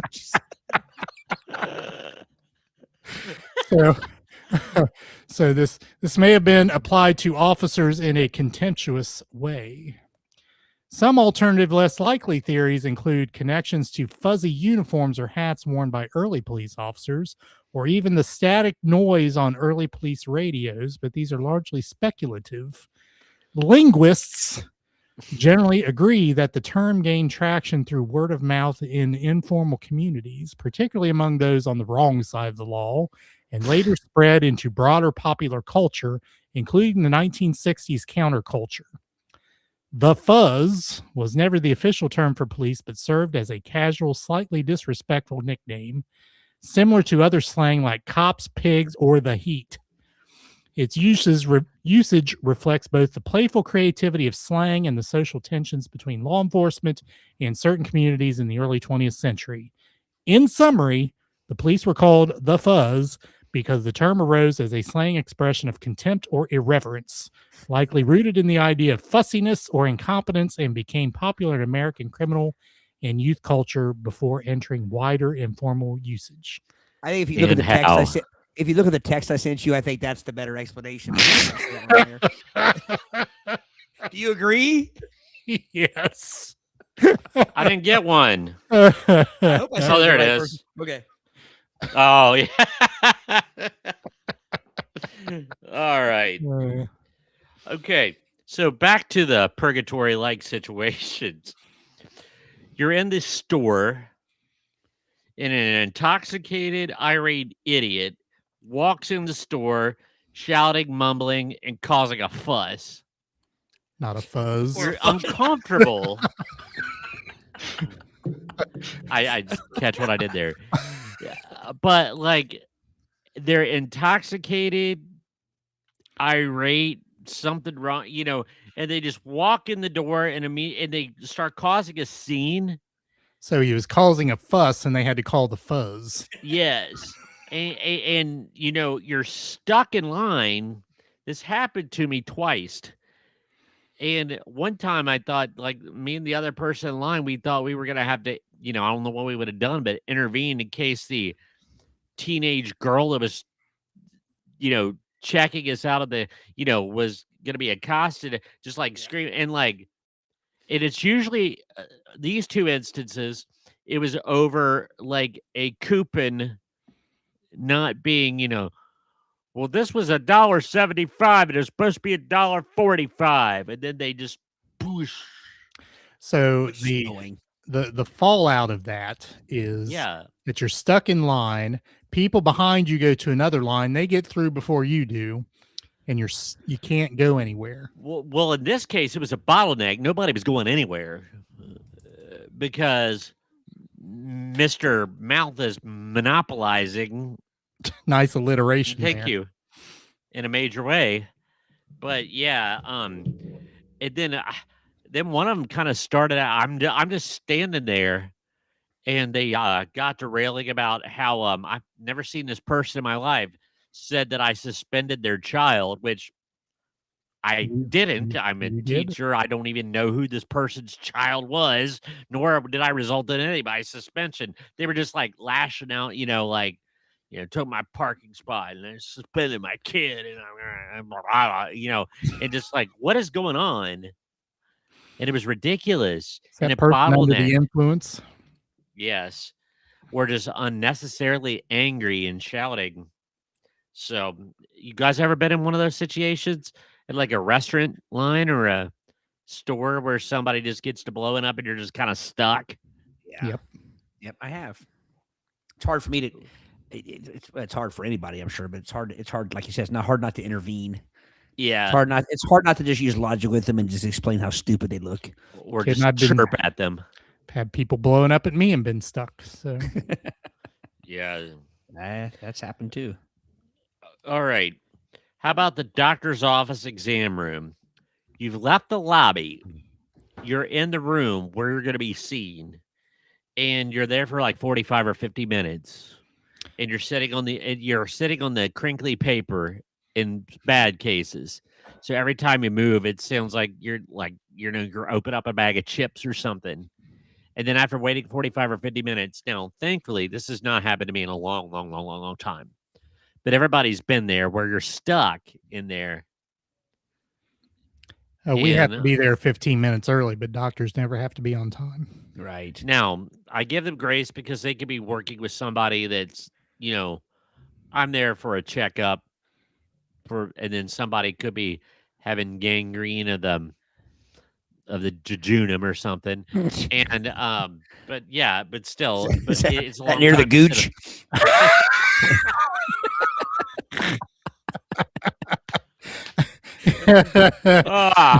And I think the proper pronunciation is unum. Unum, like that. This is like a stutter. Hey, by the way, the paper alone, I can't believe that all these years we still haven't come up with something better than that paper. Like a spray and a wipe. How about one of the? Hey, just throwing this out there. How about the same thing that was in the old hand wiper thing in the locker room? It's cloth. So just put the rolls on either end of the thing and just pull them. Yeah. The only problem with that one, you got to wash them at some point. Well, yeah. Or do you just throw them away when it's? You just flip it over and run it in the other way. But I would think you could get a good, few weeks use out of it. But either way, that crinkly paper. I hate that. I'm sorry. This is an aside, but it reminds me of a story I heard told on a reel the other day. Guy said he went to an Airbnb or a bed and breakfast or some such thing, and got out of the shower, got a towel that was hanging there,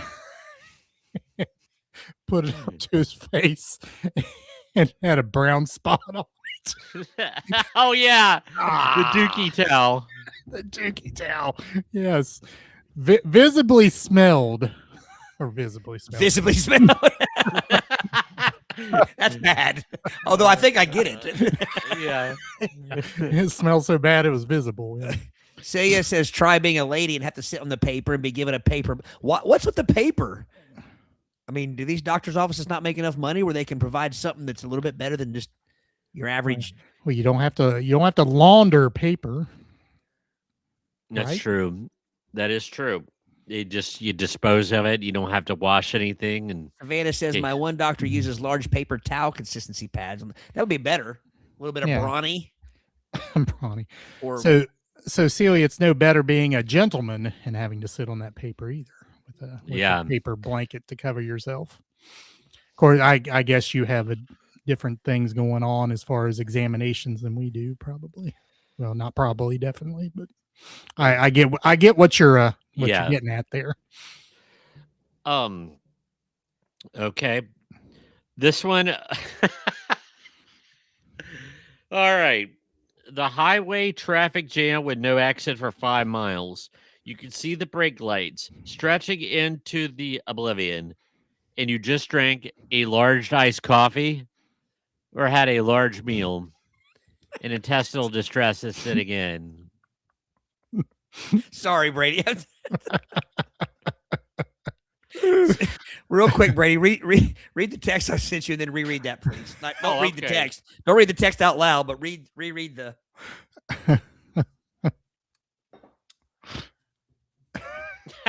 Yes. Now, will you please reread that? I was sending that when you. Sorry. Okay, sorry. So, I apologize. A highway traffic jam. No exit for 5 miles, bumper to bumper. All you see is the brake lights stretching into the horizon. The GPS ETA is ticking upward by the minute, and you just drank a large iced coffee or had a large meal. And I'm adding intestinal distress is setting in if you're not throwing down what they're I think there. I think they're getting to that. But I will say this. Ever since I started teaching here, I don't ever deal with, traffic in Hillsboro's bad. Celia. Oh, God. I haven't told these guys that story, Celia. That's a personal joke between Celia and me. Nothing to do with us, by the way. But I do not miss traffic jams for that kind of thing right there. Like I'm 2 minutes from work, any and every day of the week. So I don't have you always have home court advantage. Right. I do. Yes, I do. He's never the visitor. And I'm spoilt. But so I don't deal with a whole lot of traffic jams. And usually, like on vacation, I usually time it to where I'm not in traffic jams. So I haven't had that happen in quite a while. Listen to you. I do time it.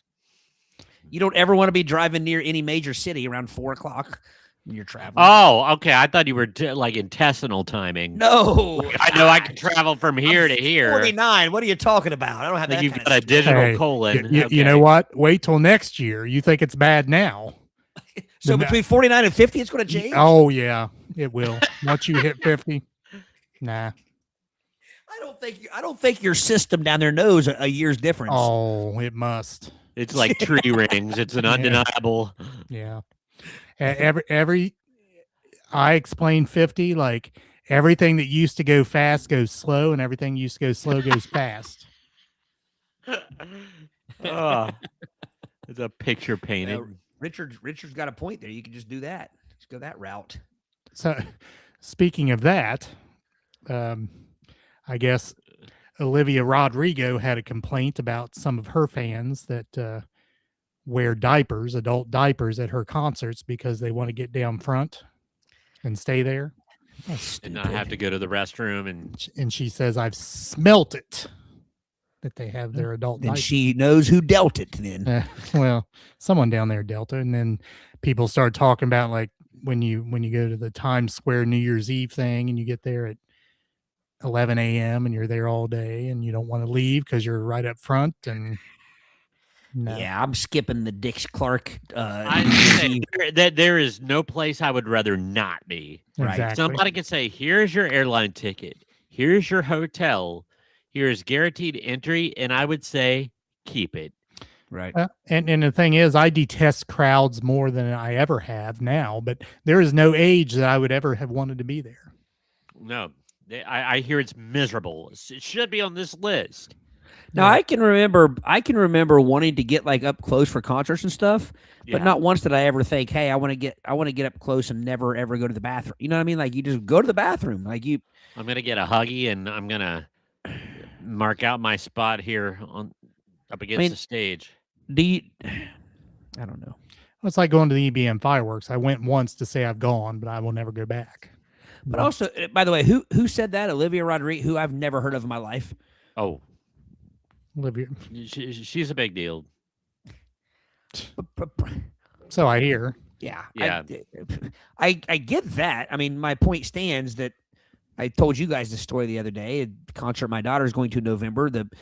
She tells me who it is. I'm like, who's that nobody? And I look them up, and again, their most downloaded song is 2 billion downloads and whatever 250 million plays a day. Like these, was that funnier, or was it funnier when I thought the guy she was going to the concert that's with? Funny. Yeah, now that I wish. Yeah, but I don't get.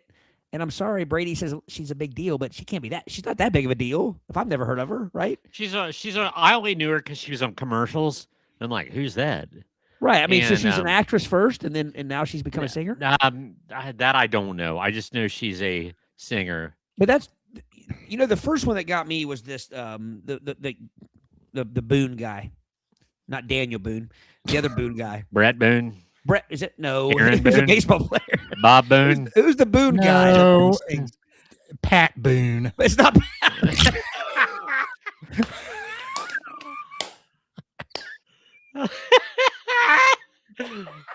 Them kids in there, Pat Boone. Debbie Boone. Patrick Boone. Who is the guy? Is it Brady Boone? No. Benson Boone. Thank you, Celia.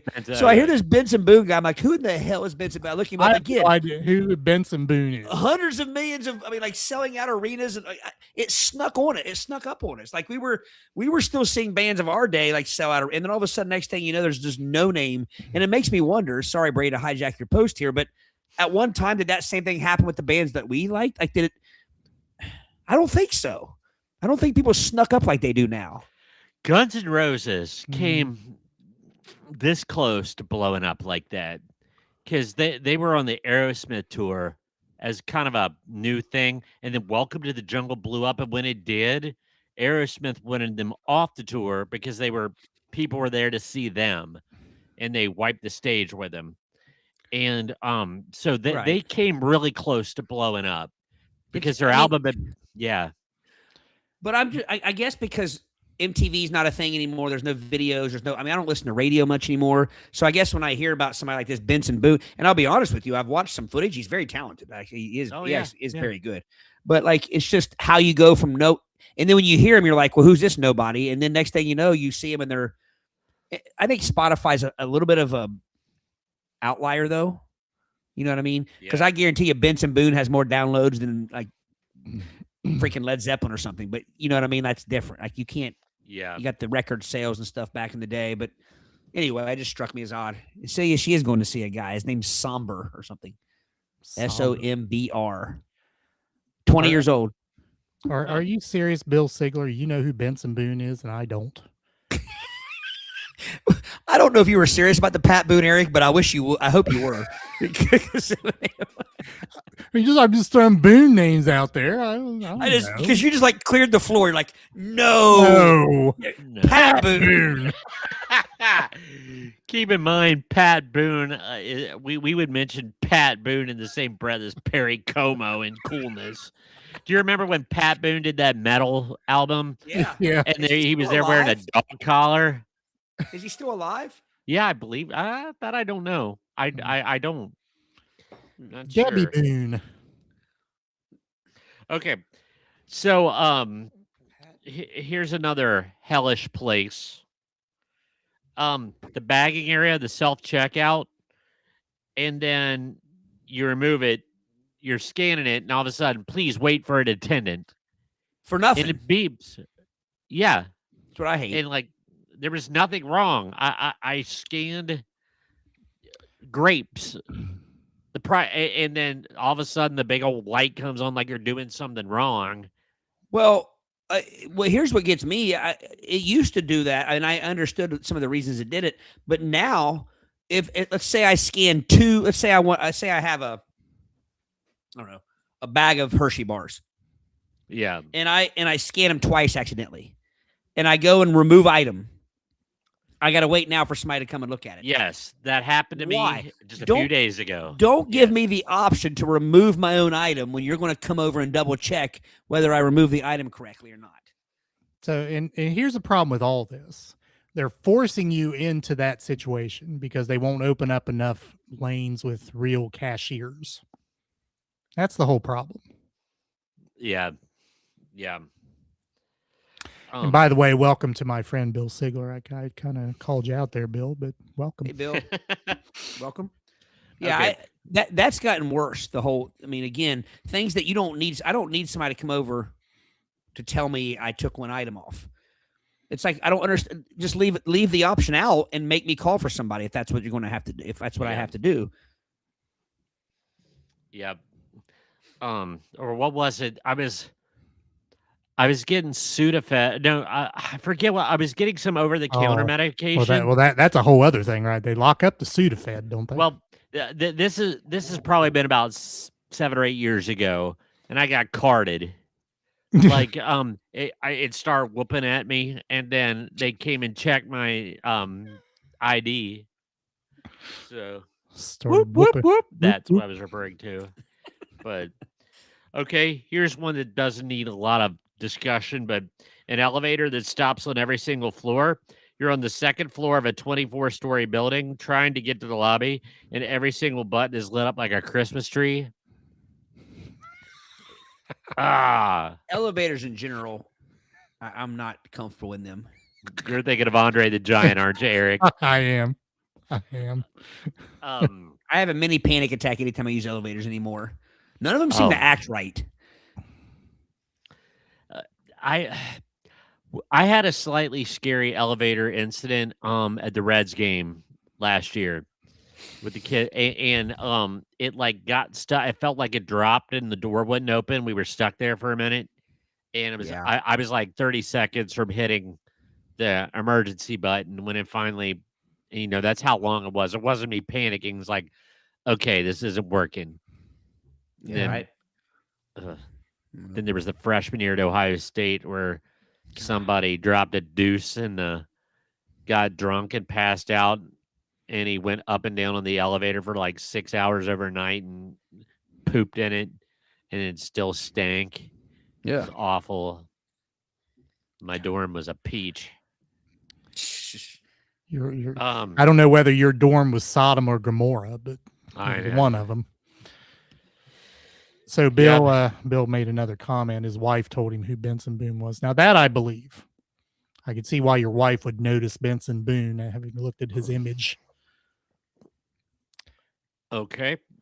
What about being the middle seat on any row or any airplane where you're wedged in betwixt and you're constantly harangued?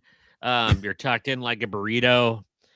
You can't move your elbows. You're pinned to your ribs. People are going up and down, and then you're stuck in there. And there is not one single enjoyable thing about flying anymore. Not one. Brady. Now you're going to piss Brady off, Eric. Well, Brady was a little hesitant to respond to that. Do you like to fly? Are you serious? He loves to fly. I don't mind it. It's not as fun as it used to be. I've only had one bad flight. I've only had one bad one. It was a red eye when I went up to Vegas for my 50th birthday. And the way back from Cincinnati, it wasn't even a flight. It was a school bus with wings. It was uncomfortable like a school bus, like a yellow one. I didn't have enough leg room. I was packed in. It was not good. And I alternated between frostbite and fire. There was no in between. The way every plane I've been on in the past 10 years has been, to me. No, I haven't had that issue, but I've only had one bad flight. and it was miserable. But other than that, no problem. Well, when But- Becky and I go to Florida in October, I am bound and determined to fly first class. I've never flown first class. I think I may have the funding to do so. I think I'm going to There you try go. it. Or drive. Yeah. There are don't mind driving. options flying now that, like, like I said, I haven't had any problems. I really haven't. Except that one. But I also know it's kind of like, the kind of flight it was, a red eye from Vegas, where it's just a people mover on a flight. Yeah. So, but all right. Okay. Got to be careful in this one. Like you, Shay says the best thing about flying is not driving. Yeah. Yeah, that's Oh. I gotcha.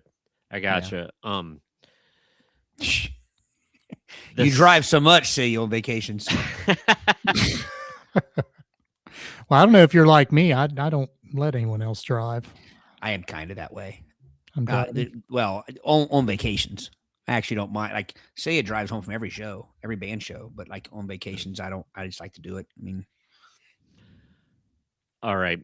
I think this is going to be my last one before we get to the game. It's time to. This is called The Silence is Golden, but you don't want to, but you have to. Where somebody's said something online on social media, or some buffoon has a news channel that he fans, and they're spouting nonsense, but because of your job or you just don't want to catch grief, the silence is you just have to. You have to eat it when you don't want to. Yep. I sent you all one the other day. Yep. Like So ridiculous. I think I may have to say something. I like to here. say kitty cat caution cable. What are you hiding, Eric Fiscus? You know that. But and you just gotta eat it, eat it. So Yeah. because you don't want to be, but it's just something, and then you usually chill out. It's just something you can't be hair triggered by everything on social media. So that's what it's designed to do. It's all designed for clicks. Yeah. Well, So- let's be completely real here. Let's be transparent. There are certain people that if you don't eat it, you're going to be wrong no matter what. You're going to be ridiculed and shamed and show up Gaslit. to your workplace and gaslit. Work whether it be our chosen careers, whether it be belief, whatever it is. There's certain people that are allowed to not eat it, and certain people that keep eating it. Like the Can't frenzies. explain that either. No. Oh man. So Like- I think Celia threw down the gauntlet here. What? Navigating for Todd, who doesn't listen to the directions. I listen to directions. I don't trust my GPS. I don't do well at reading the GPS. To me, it's hard to read that and drive at the same time. Do you I don't listen to the instructions? I do listen sometimes, and but like I don't know. Sometimes I don't. It'll get you in trouble, I think, if you only go by that and you lose all instincts that you had before they ever had GPSs. Yeah. Much like people who only use their backup camera and don't use their mirrors. I mean, that's bad. That's bad. Say it does that. She relies only on what the car does for her rather than the mirrors that are there that have been there for thousands of years. Since cars have been around for thousands of years, the mirrors have been there for thousands of years. I don't think the Flintstone mobile had mirrors. Yeah. When Ramses the First was backing out his Josh is going to be releasing a book. I like that. Thanks, Josh. One of my favorite, every teacher's thought about that book, but the place where you went and I taught for a while has one of my best stories when I was told with a straight face that their relative was in the Navy heading for action. And I asked them what the ship was, and they said the Arizona. And I said, that's impossible. That's at the bottom of Pearl Harbor. And with a straight face, they said, it's the Arizona 2. And I'm like, I will never forget that. I will never forget that. I'm like, oh. It wasn't the Arizona and Hal. Yes. Right, Richard. The GPS does talk, but that's another thing that annoys me about GPS. I don't need to be told 37 times to take the exit when I'm already taking the exit. Well, if you're resistant to directions, it's gently. Your GPS must know you. Well, I'm trying to Yes. listen to music, and I hate that. I hate when it cuts off my song to tell me stay on here for the next 97 miles. You could have told me that anytime between now and the next 97 miles. I will agree with that because if you're listening to an audiobook, it goes back to the last few words before it cut in. It's like, and then we got on stage, exit on 34. And then we got on stage, stay right on 34. Right, and it'll then tell you we 9 got, times. and it'll like be stuck in a loop. You're literally in the car should be able to tell if I'm doing what it told me to do. It should know to shut it down. Like, it doesn't need to keep telling me as I'm doing it. That's a pretty smeared care. Yes, you do, she says. I do what? Something apparently. What do I do? Or what do you not do? Josh, I'll buy it. I'll be the first one in line to buy your book.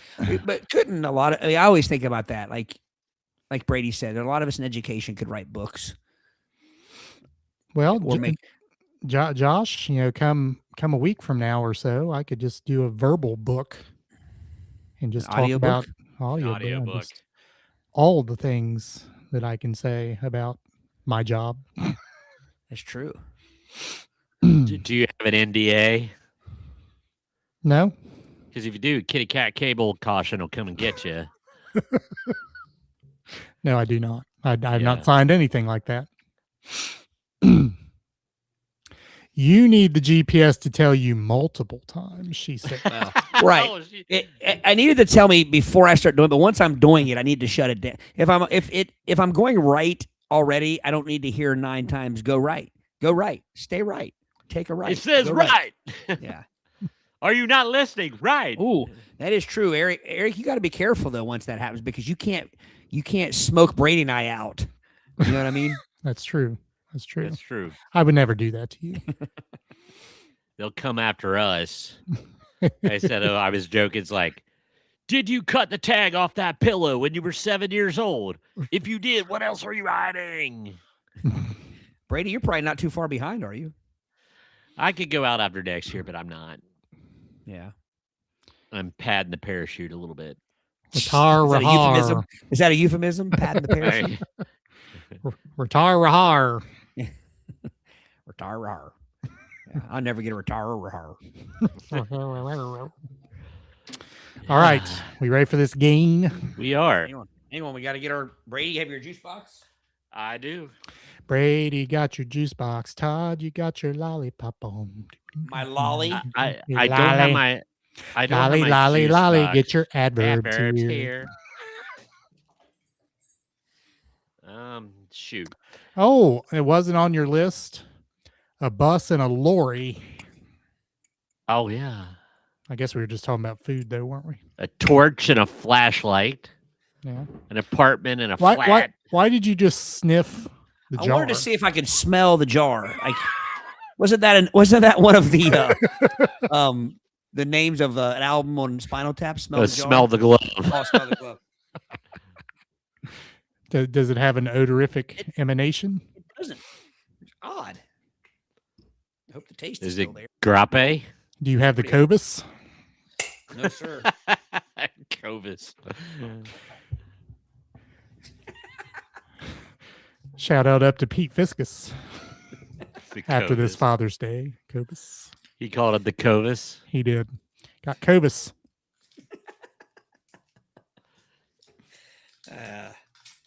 All right. All right. So the gain of the evening is called Jokes on Who. Figure out who with hilarious clues. They're poets and they don't know it. All right. So people in the room, you can play along as well if you like. I'm going to shut off the comments Yeah, so so I we can can't shut see off. them. Yeah, that's what we need to do. turn on privates. Don't All right, turn it on your so- privates. Yeah, right. I'll get it off there. Oh, there it is. All right, so everyone watching us can play along. We will not see your comments, and we'll see who gets it right. And go ahead. Now I'm going to explain the game here. We've got these 5 clue cards that correspond with a person or a character. Could be a present-ish person like this card. Could be a past person, probably someone who's no longer with us, or a character, one of the 3. So there'll be 5 somewhat difficult clues. And as you guess what you think the person is or the character, you can guess on a particular clue. So if it's clue number 1, if you want to play along in your comment, just write the number of the clue and the name of the person you think it is, or the name of the character. Now you can change as we go along, but you get less points as we go along. So if you get it correct on clue number 3, you only get 3 points, and so on down the line. Make sense? Makes Yeah. sense. All right. So our first clue has to do with a past person. Let me get my light up here. If the light's not bright enough, I won't be able to see.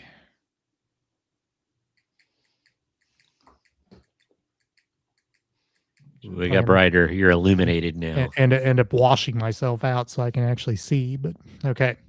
Clue number 1.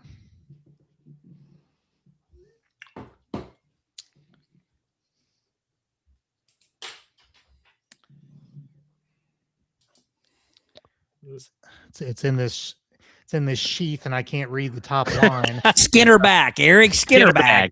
It's up and under. It's up again it. But not in it. Oh, it was in it, I believe. All right. The hardest part of my job was keeping my affairs in order. And no, I don't mean business affairs. I mean me cheating on my wife. And remember, the clue is a past person. Gotcha. So real quick, a past person, does that mean they're no longer present? No longer with us. Okay. So dead? Deed. Deed. Well, changes my entire first clue. Has ceased to be. I thought it meant somebody that was like was had a title or something. Passed on Okay. over the rainbow to the great Passed. beyond. PASSED. Yeah. No, Okay. it's actually PAST, but Oh. Okay. meaning a PASSED person. That makes sense. Next clue. Next clue. Clue number 2. Just found a porno based on my favorite Broadway show. It's called Camelot. I think I changed my answer.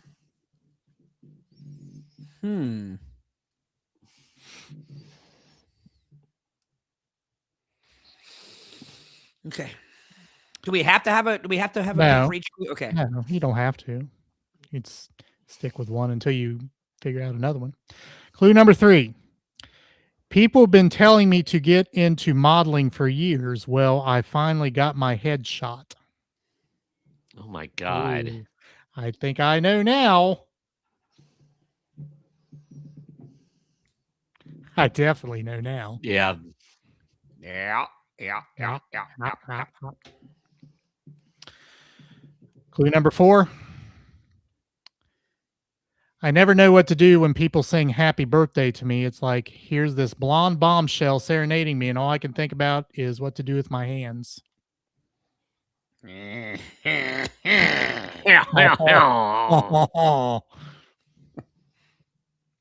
Clue number 5. If you live in New York and you want to fly internationally, chances are you're going to go through me.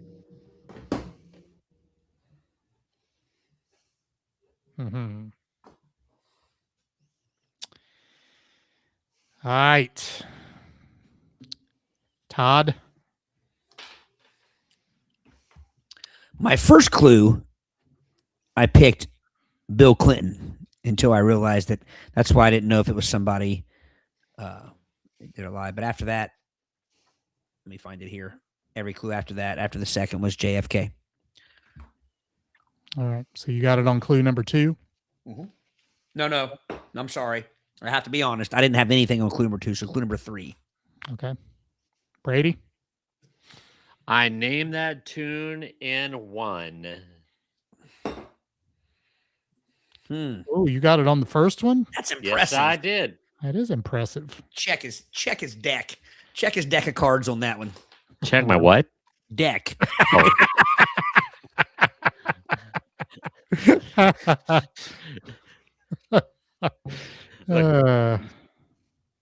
Well, I also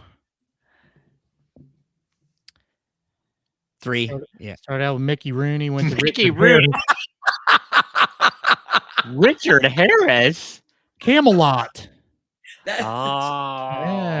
Yeah, I right. the Mickey Rooney kind of threw me a little bit, but Mickey. Well, Mickey Rooney was married. So I gotta be know. honest. Yeah. I almost put Bill Clinton down, but when they said past person, I assumed they were deed. Right.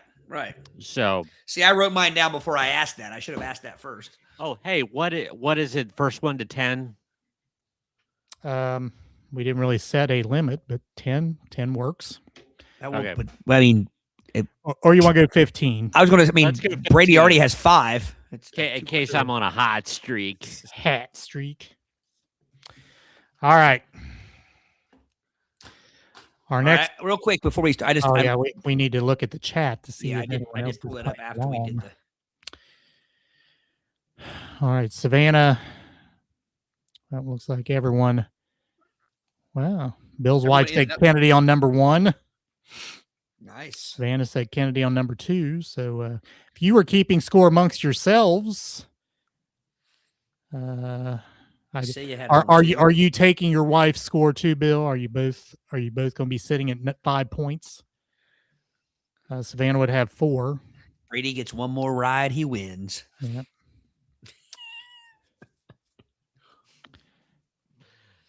One more ride. One more ride. Well, a Take it easy. Well, a root. Well, a ride. So she's in like. All right. Todd and I have 3. Brady has 5. This is a character. Okay. Clue number 1. I may be good with kids, but never forget I was raised by the streets.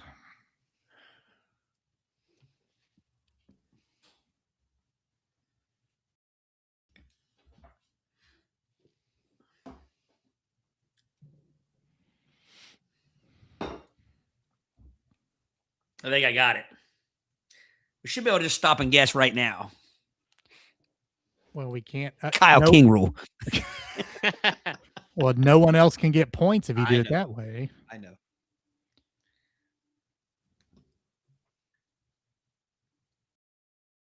Okay. And it's a character, right? It's a character. Fictional. All right. Are we ready for number 2? Yeah. Yep.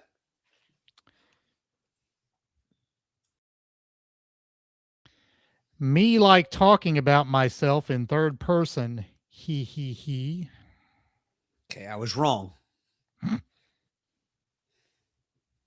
But now I'm right. It's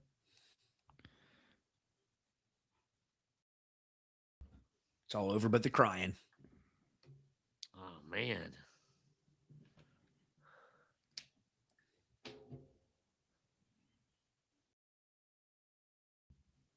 Oh.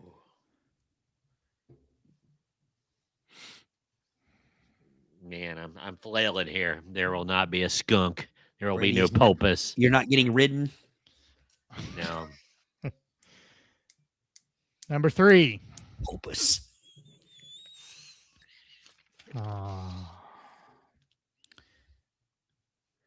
Homelessness got to end, FR. There's this guy on my block who lives in a trash can. He's always in a foul ass mood.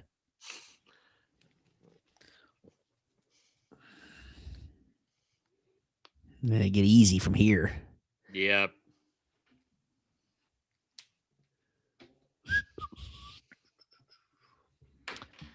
Clue number 4.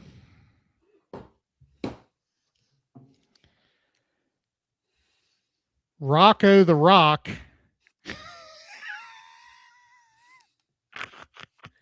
Rocco the Rock can suck my furry red balls. Wait, hang on a minute. Oh, oh, No. man. Yeah, Todd, we're sharing the.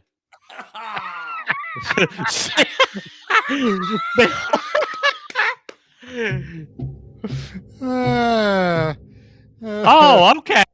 I Sorry. had the fur, but not the color right. Oh, that was I a thought surprise. I was answering Celia. Damn it. Turn your comments off, Brady. Yeah, Brady, you're not supposed to be looking at comments.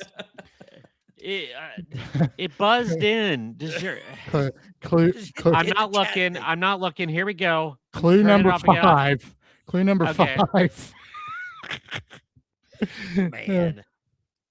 La la la la la la la. It's Yeah. my world. Yeah. Y'all just living in it. Oh, I'm so happy that I didn't get skunked on this one. Freaking schmelbo. And I want to be clear. When I saw it pop up, I had the correct answer, but it was after many whiffs. Well, So once I knew what it was, I would like to get some residual points because you'll see from my first answer that I was at least in the wheelhouse. All right, so I'll show mine first. Okay. Whoa, you were all over the place there. I was all over the place. I got the Sesame Street on number 3. Right. Yeah. Elmo on number 4. So 2 points for me. Okay. Want me to do it? Well, Go ahead. I'll go. All right. Okay. I want to show you where I was. Damn it. Sorry, Todd, I can't see yours. I'm trying. Not having much luck. I have Big Bird for number 1, so I was on the damn street at least. Cookie Monster for number 2, Oh, because I think he says me as well. true. And then Cookie Monster again for 3, because it said his buddy lived in a garbage can. And I was also Elmo on 4. I should get like some half points, right? Because I was at least on Sesame Street, the first one.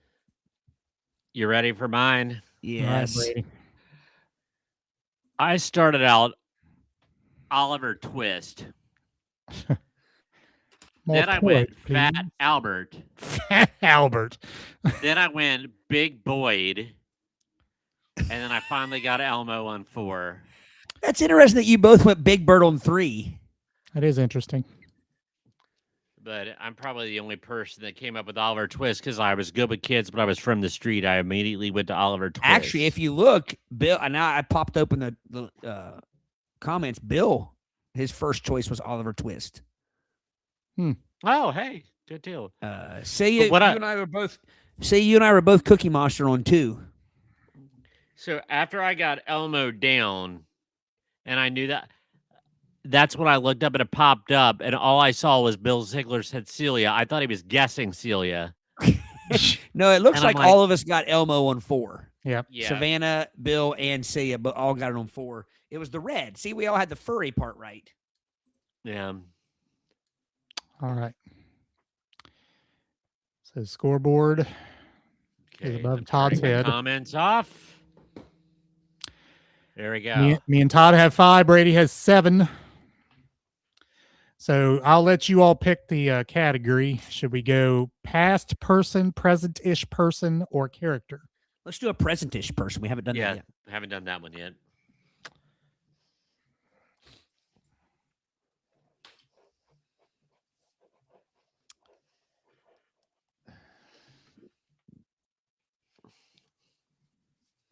All right. Present-ish person. So the description of present-ish person is a person who's probably alive. Or at the least very recently deceased. Okay. Could be Alan Greenspan. Could be. You beat me to it. Alan Green. All right. Here we are up and under again. All right. Clue number 1. I used to be known for my singing and songwriting talent, but now I'm just known for still being alive. I have an answer. I think I know your answer. I think I do too.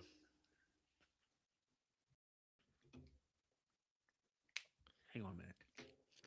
I used to be known for my singing and songwriting, but now I'm just known for being alive. Yes.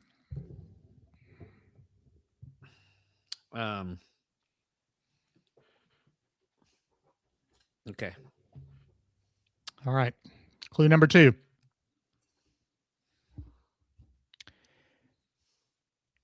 You know what you young kids don't get is I was like the Taylor Swift of my generation. Changing it. I guess I got to change it too.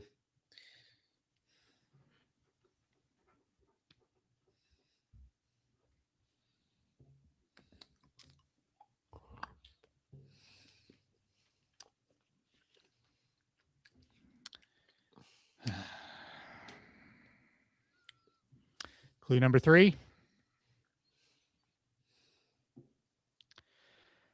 So blessed to have been in a boy band before there was all this synchronized dancing involved.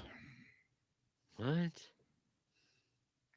So blessed to have been in a boy band before there was all this synchronized dancing involved. Interesting. This is the first time I've done this. Oh man.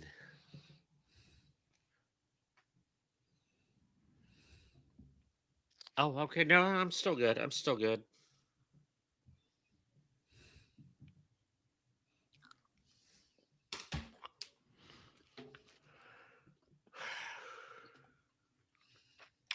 All right. Clue number 4. Keeping my Grammys in my favorite bag my daughter designed for me. Hashtag proud dad.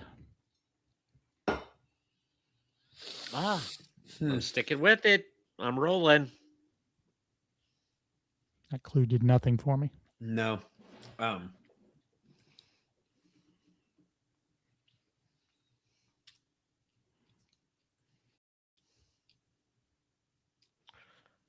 either gonna fall hard or be a genius.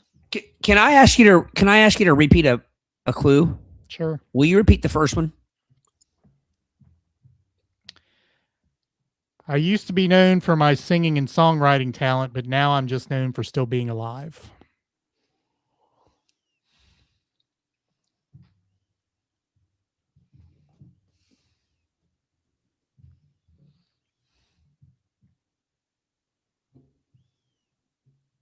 Gosh. Yeah. Hit us with number 5. Yeah, go ahead. Shit.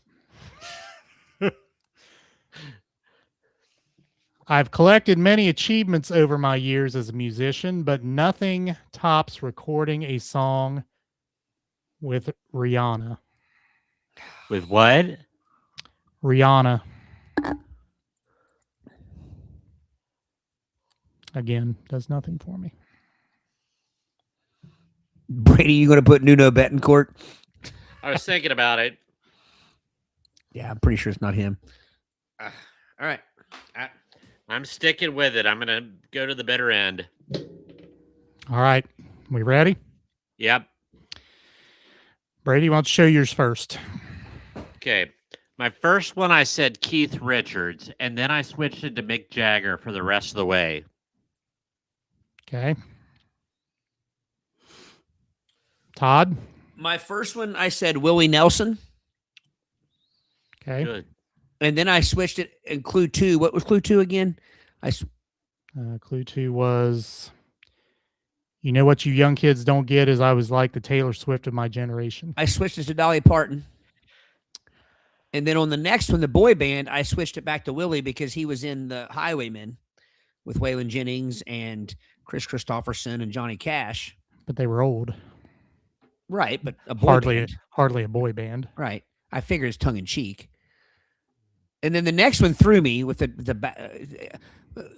I almost switched to Michael Jackson because that's why I asked to hear the first clue again, because I thought it said something about whether or not I thought it said whether or not I'm alive, but it said that I am alive. So it threw me off. So I would not be surprised if it's not Michael Jackson, but I stick with Willie Nelson. Well, Michael Jackson will have died well before this game came out, so he would have to be a past person. I would think so, but All right. So I've not looked at the answer yet, but in the spirit of the show, my first response was Pat Boone. I think we all knew that. Then on clue 2, the Taylor Swift clue, I went with Linda Ronstadt. And then the boy band clue, I went and stayed with Paul McCartney. Oh, see, I was thinking Mick Jagger's daughter was a model. Let's see before we get the answer, let's look and see what the. Yeah, let me put it back up here. All right. So okay. Poop Elmo. That was the last one. Well, Celia went with Brian Wilson first, then went to Paul McCartney. Bill says Barry Manilow. Does he have a daughter? I don't know. Who? I don't think Barry Manilow does. Well, answer is yes. Survey says Paul McCartney. Yes. Give me 3. Ooh. Give me 3. The boy band really is the biggest clue there. Yeah. Yeah.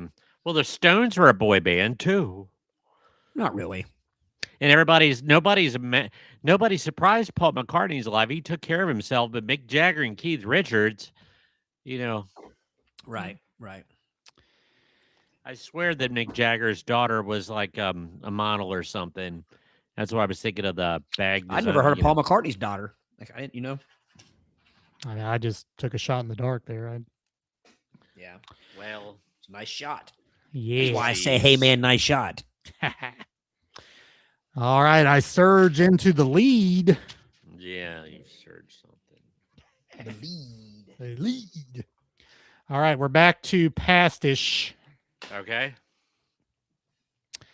And by the way, nice job to who got it? Who got McCartney? Did Celia get McCartney? Bill went to McCartney on the third one. Yeah. Yeah. Me and Bill on the same wavelength. All right, back to a past person. Okay. P-A-S-T or P-A-S-S-E-D. However you like it. All right. Clue number 1.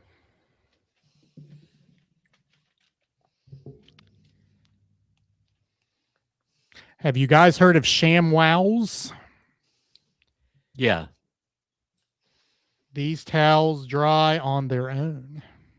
I think I already know it. I think I do too.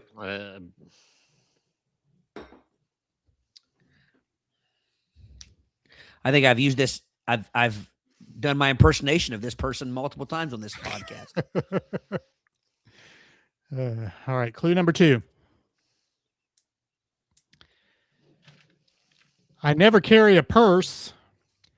I just stick shit in my plant hair poof or in my giant hair poof.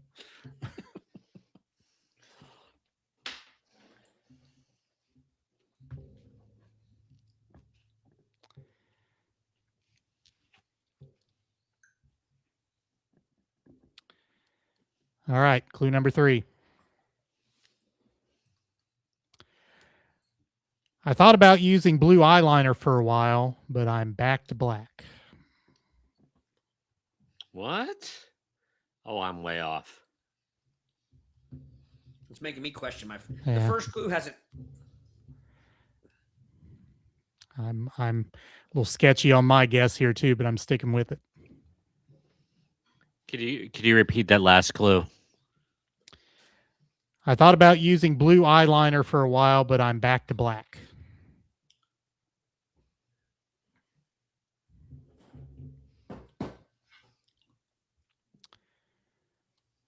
Clue number 4.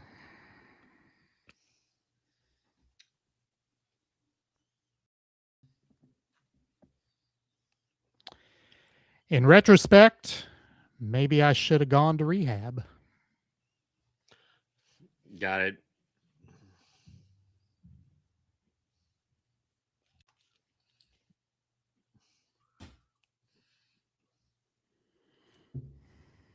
Okay. Still questioning my choice here. But This is so weird how the first clue has not had anything to do with the rest of the clues. I want to know the explanation of it. all right, clue number 5. I had my reservations about joining the 27 Club, but it's just great to be a part of something.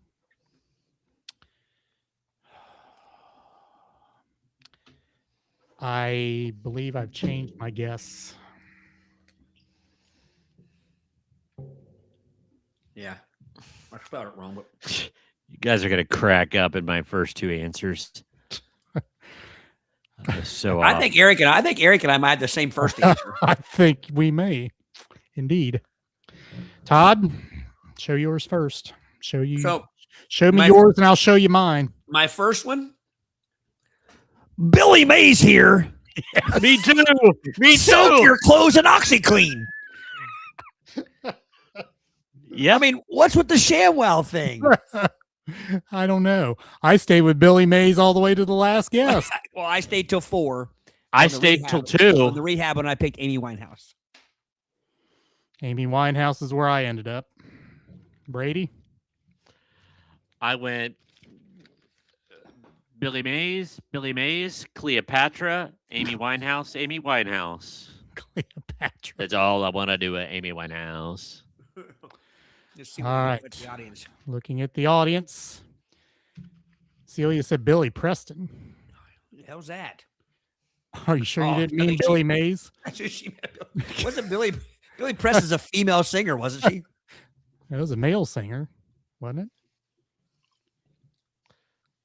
No, Savannah got Amy Winehouse in the 3rd one, and Bill got her on the 4th. That's it. Well, if that's who it is, we haven't looked at the answer yet. Right. Yeah. We gotta look up who Billy Preston is now. In this moment, that's Billy Bear and the Beaters. Sorry. He's a keyboardist. And the answer is indeed Amy Winehouse. Amy Winehouse. So me and Todd get a point. Brady gets 2 points, correct? 2 points. The When did rehab Brady is get what her? got me. I had her on the 4th one. Oh, I so had it, you yeah. I get 1 point and you 2 get 2. Right. Yeah. I would love the explanation for the ShamWow. ShamWow. We'll have to look that up later. I about changed it. What is with eyeliner? I about said Robert Smith, but He's not dead. You know, All right, scoreboard above Todd's head. Brady and Eric with 9.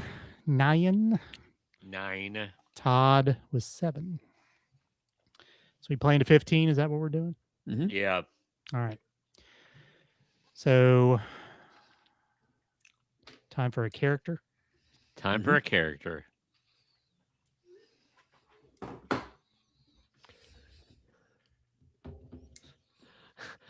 I'm laughing because I haven't sat still this long. I'm getting a case of the polio. You're frozen on my end. Frozen. We can hear you, but your face is frozen. Your whole body must be numb. Bill, we're wondering the same thing about the ShamWow thing. I'm Googling it right now.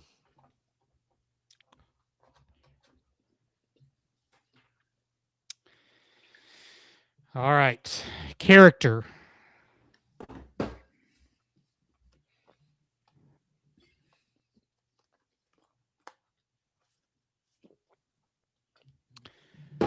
Ready for clue number 1? Yep. Let me get the chat off. All right. Oh, All right. yeah. Thank you. Here we Clue go. number 1. I don't get ready. I stay ready.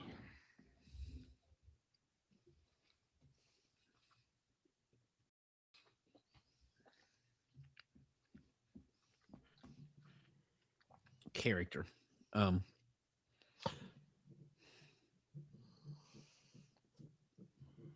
Okay. Okay.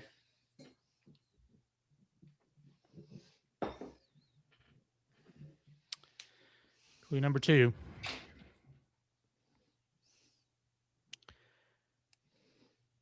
Most wouldn't peg me for a man of faith, but I am very holy.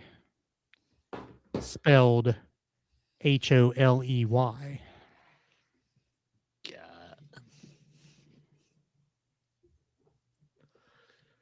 My confidence is through the roof.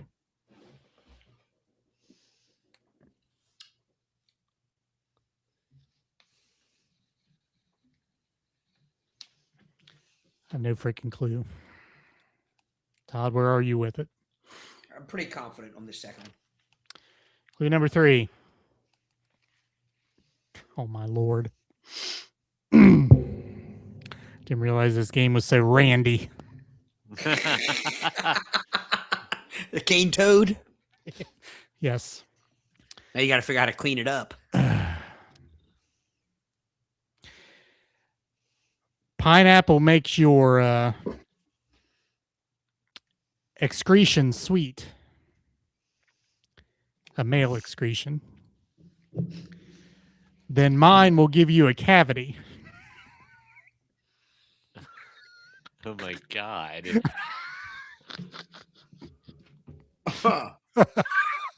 I'm pretty Well, pretty I'm not confident. confident. Go ahead. Pretty confident about my choice now. I'm not. Very confident with my choice now. Man, you guys got more. I got lost. I got less confident. Okay, real quick. Can you repeat the second clue again? Most wouldn't peg me for a man of faith, but I am very holy. Spelled Holey.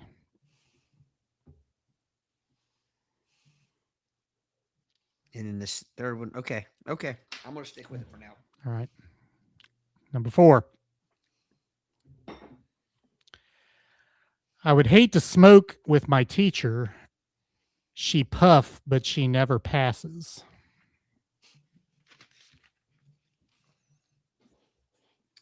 I think I Too got. confident. I'm just making arrows. This is very clever. If we're right, this is very clever. All right. Number 5. I may be the main character of my show, but my best friend is the star. Yeah. Yeah. Guess it's my turn to show mine first. Started with B.A. Baracus. B.A. Baracus. How do you go from B.A. Baracus to SpongeBob? I stay ready. I don't know. Yeah. SpongeBob with number 2. I don't know why I'm laughing because mine. I had Rambo and then SpongeBob. Now, if the first clue would have been what you call hell, he goes home, then I would have been right. But yeah, I ended up at SpongeBob at 2 as well. Brady. Sponge Robert SquarePants. How'd you get from the first one? I'm ready. All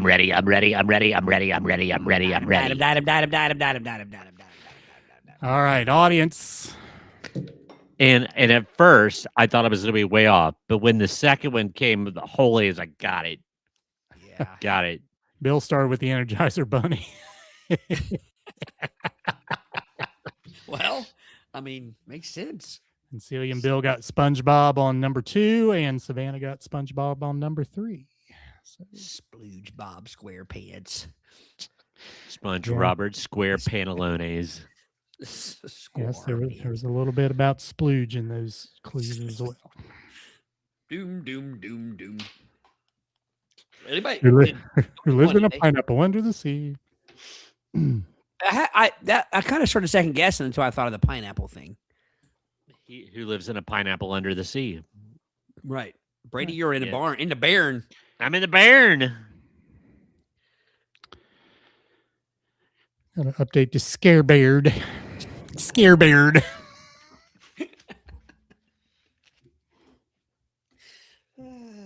Is he still playing? I sure hope so for next football season. Let's see. I get 4. Yeah, we both get 4.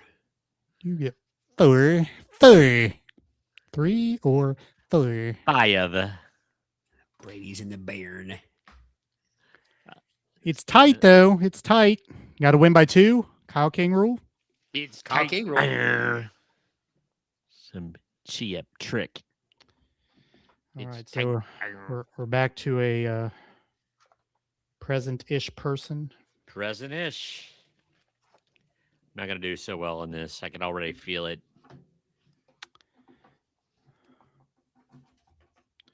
To dig through the cards to find one. Ba-da-ba-da-ba-ba.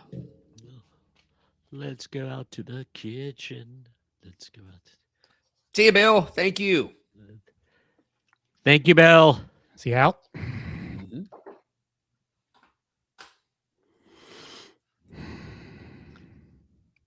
All right. Are you ready? You're ready. You're ready. You're ready. You're ready. Ah, blah, blah, blah, blah, blah, blah, blah, blah. Present-ish person. Dish. Clue number 1. Not even trying to start a fight, but if it was elves from the Lord of the Rings versus Santa's elves, we would win so fast.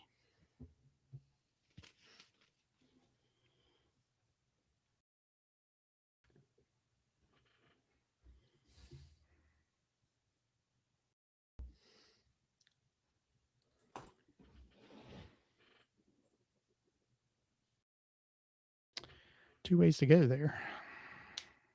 Okay.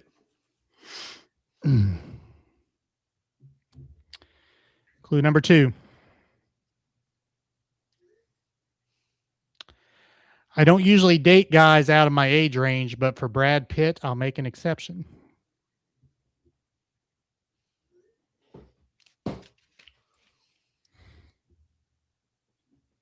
Reread that again, please. I don't usually date guys out of my age range, but for Brad Pitt, I'll make an exception.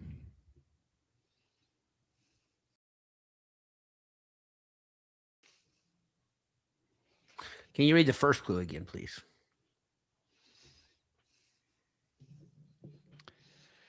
Not even trying to start a fight, but if it was elves from the Lord of the Rings versus Santa's elves, we would win so fast.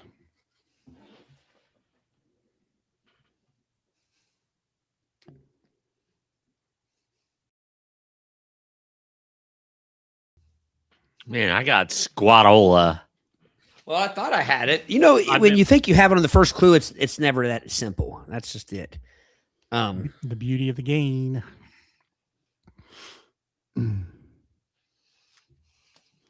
Okay. Clue 3. Yeah. TBH. When I first heard I was going to be playing a conductor, I was a little disappointed to learn that didn't mean driving a train.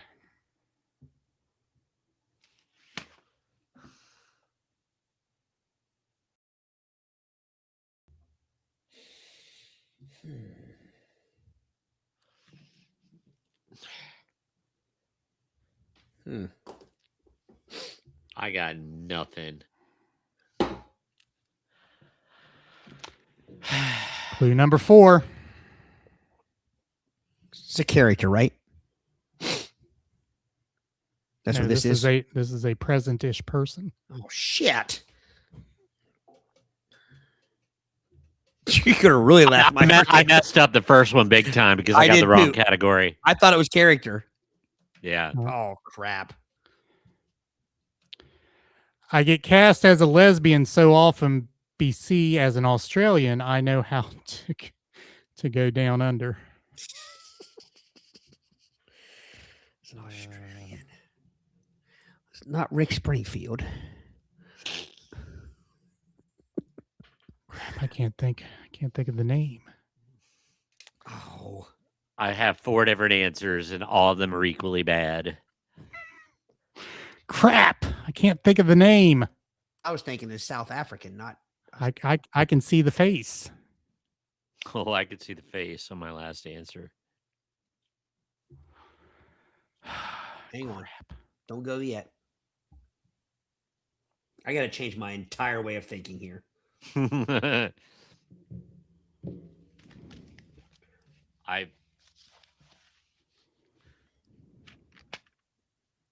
Okay, I got it. That doesn't make any sense, though. My answer just never mind. Crap. I went more Australia, less lesbian. Me too. You'll have that old chestnut. Number 5. If having a deep voice, dominating stature, and a long history of playing lesbian roles is a crime, then lock me up. Will you read that one more time, please?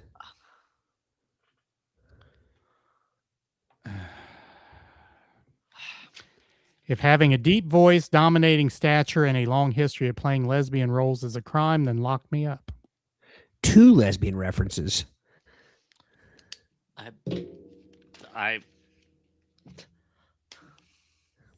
I'm still not right.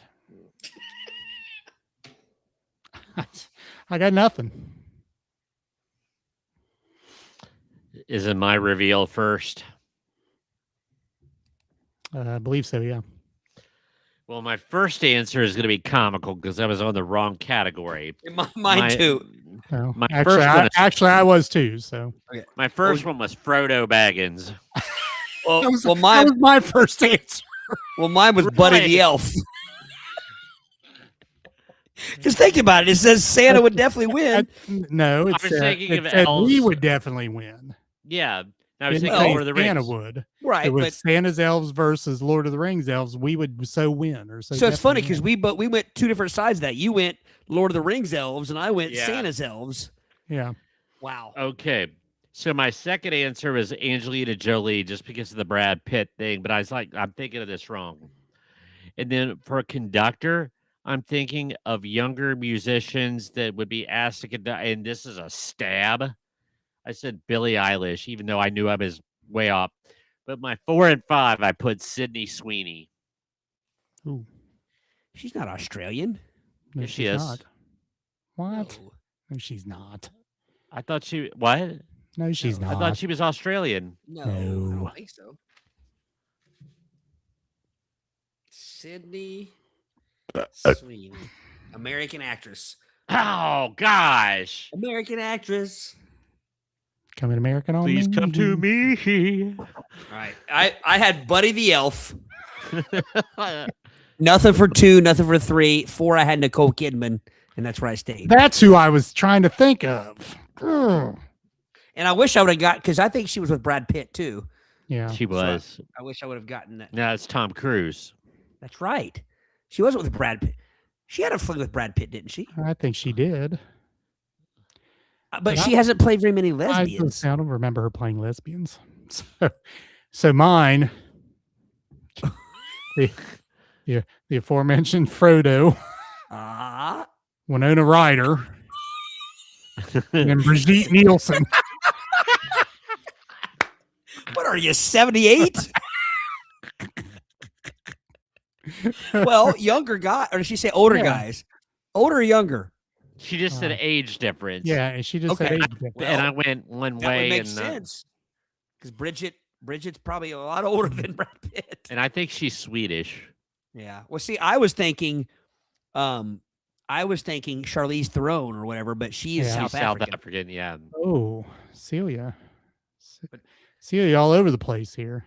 Started with Like Helen. we weren't. Helen Mirren. Helen Mirren. Helen Mirren. But you There know you go. what? She did play lesbians. Then she went Nicole Kidman on number 4, and then Ruby Rose. I don't even know. I don't know that who is. Who's Ruby Ruby Rose Rose? Celia? She a wrestler? I'm serious. Isn't there a Ruby Rose, the limousines and fur coats. Evie Wheel? Oh my. Intestinal We're fortitude is- we're all wrong. Oh my gosh. Kate Blanchet. Blanchet. I didn't know she was Australian. I didn't either, actually. I thought she was British. All right. Yep. Wow. Brady's still in the Bairn. In the Bairn. So we'll be back to past person. I still don't know who Ruby Rose is. I gotta figure that out. I will say this: she is an Australian model. Oh, there you go. She was in Orange Is the New Black, Batwoman. Oh. She played lesbians. Probably did on Orange is the New I was Black. gonna say, yeah. Ah. She was also in Pitch Perfect 3 and The Meg. All right. Get my bird erased. All right.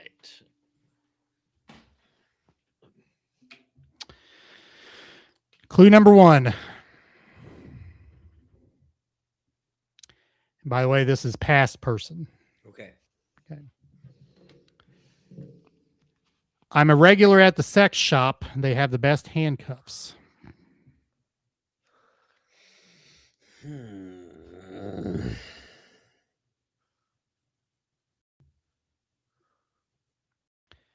Past person. Okay.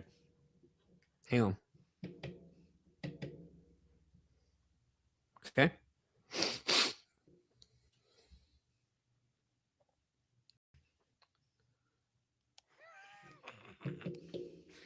But it's just a terrible guess.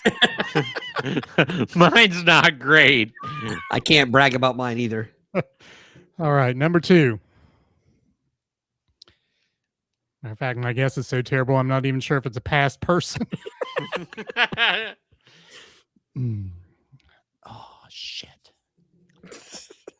Sorry. I think I know who it is now. I mean, I haven't read, I didn't even read the second clue yet. I think I have a better guess. Though I'm not mentally insane, I did spend a lot of time in straitjackets.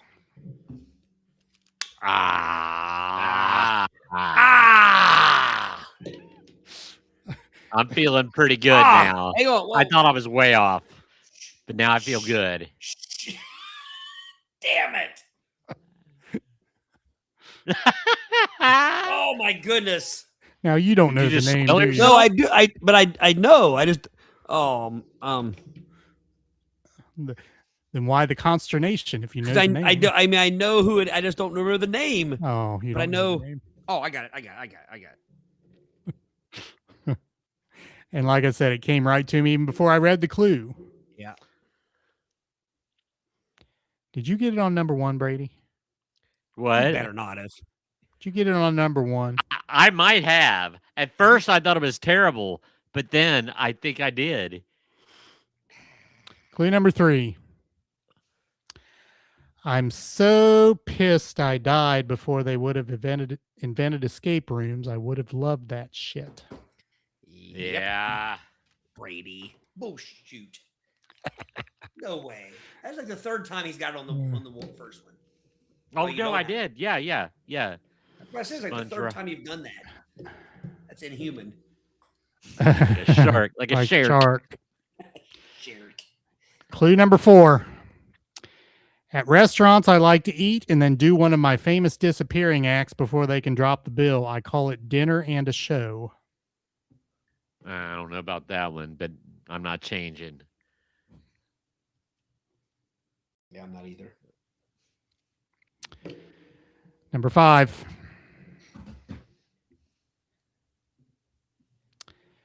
People only truly knew I was dead when they buried me and I didn't escape. Yep. Oh, I'm wrong. Oh, I hope you're wrong. Did you I write it so down hope yet? you're wrong. Yeah. Now I'm I hope you're wrong. changing it. Flippity flip. It's still gonna get me in the Baron, but if it got me in the Baron, fair enough. Fair and air. Fair. Well, fair is fair.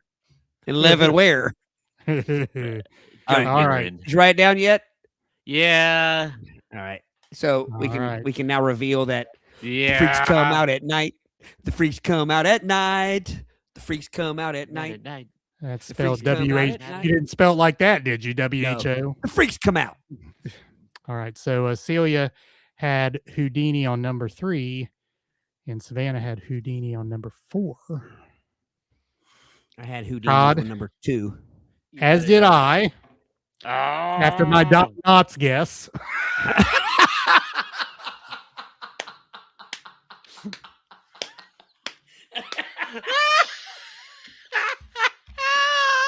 What in the Sam Hill made you pick Don Knotts? Because Barney Fife always says, cuff him and stuff him. What about the sex shop thing, though?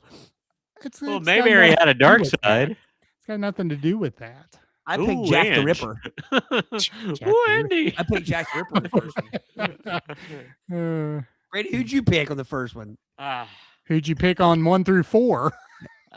The Marquis de Sade. Wrong. Even though we haven't revealed it, you're wrong. Harry Houdini. Harry Houdini. I Who'd you finally change it to? I got it. Houdini fifth on one? 5. Oh, man. And guess Eric what? wins. Guess what? You lose. I think Eric wins. I do win. Eric. Oh. Oh, you barely won by 2. I ended up passing Brady, leaving him in my dust. Eat my rubber. I got to 15. I got in the Baron, but this another animal got to the stall faster. Kyle King rule in Todd, effect. you tied, didn't you? You were at 11. So I should got get 4 4. points. Got 4, so you got 15 like Brady. Yeah, I tied Brady. Either way. Ah. Moral victory. Eric with the win. Eric doesn't get to hoist his fists too often. Ekes it out. I do not. That was a very Houdini-like celebration right there. That's probably how he celebrated the end of his shows. That was a great game. I like that. That was a great game. That's a fun one. Well, almost 3 hours later, we are back. All right. Gentlemen, gentlemen. Yeah, we already talked about it. That is a fun game. That'd be fun to just play hanging out. Yes. Is it a physical game? Yeah. What's it called? No, I think you just talk. I didn't know if it was like a digital, like a what's it called again? So how would I have Gaird's? I don't know, darn it. Did you get my joke, Todd? I did. Thank you. I just want to look it up. What's it called again? It's called Joke's on you. yes, jokes on who. Oh, Why is it? I don't understand the jokes part. because they're funnies. They're funny clues. They're pithy and funny. Pithy. Pithy. I only Go get get pithy if I Go myth get it. all pithy. I said, I only get pithy if I myth it. It looks like they'd have a couple. They could just keep going with this game. You know what I mean? Like make more versions of it. All right. So as far as next week goes, I don't know if we're settled on Mondays or not, but guess we'll figure that out and we'll get the message out. And Yeah. No more softball. Yep. We got second in the championship. We're the runners up, but it's over. well, good job. The runner-ups or the runners-up? Runner ups. I say runners up. She did Yeah. well. I think it is runners-up. All right. Anything for the good of the order, gentlemen? Nope. So, gentlemen. All right. So look out for our messages as to when we'll be on again next week. And join us for episode 205 5 next week. All right. Somebody take us out. Peace.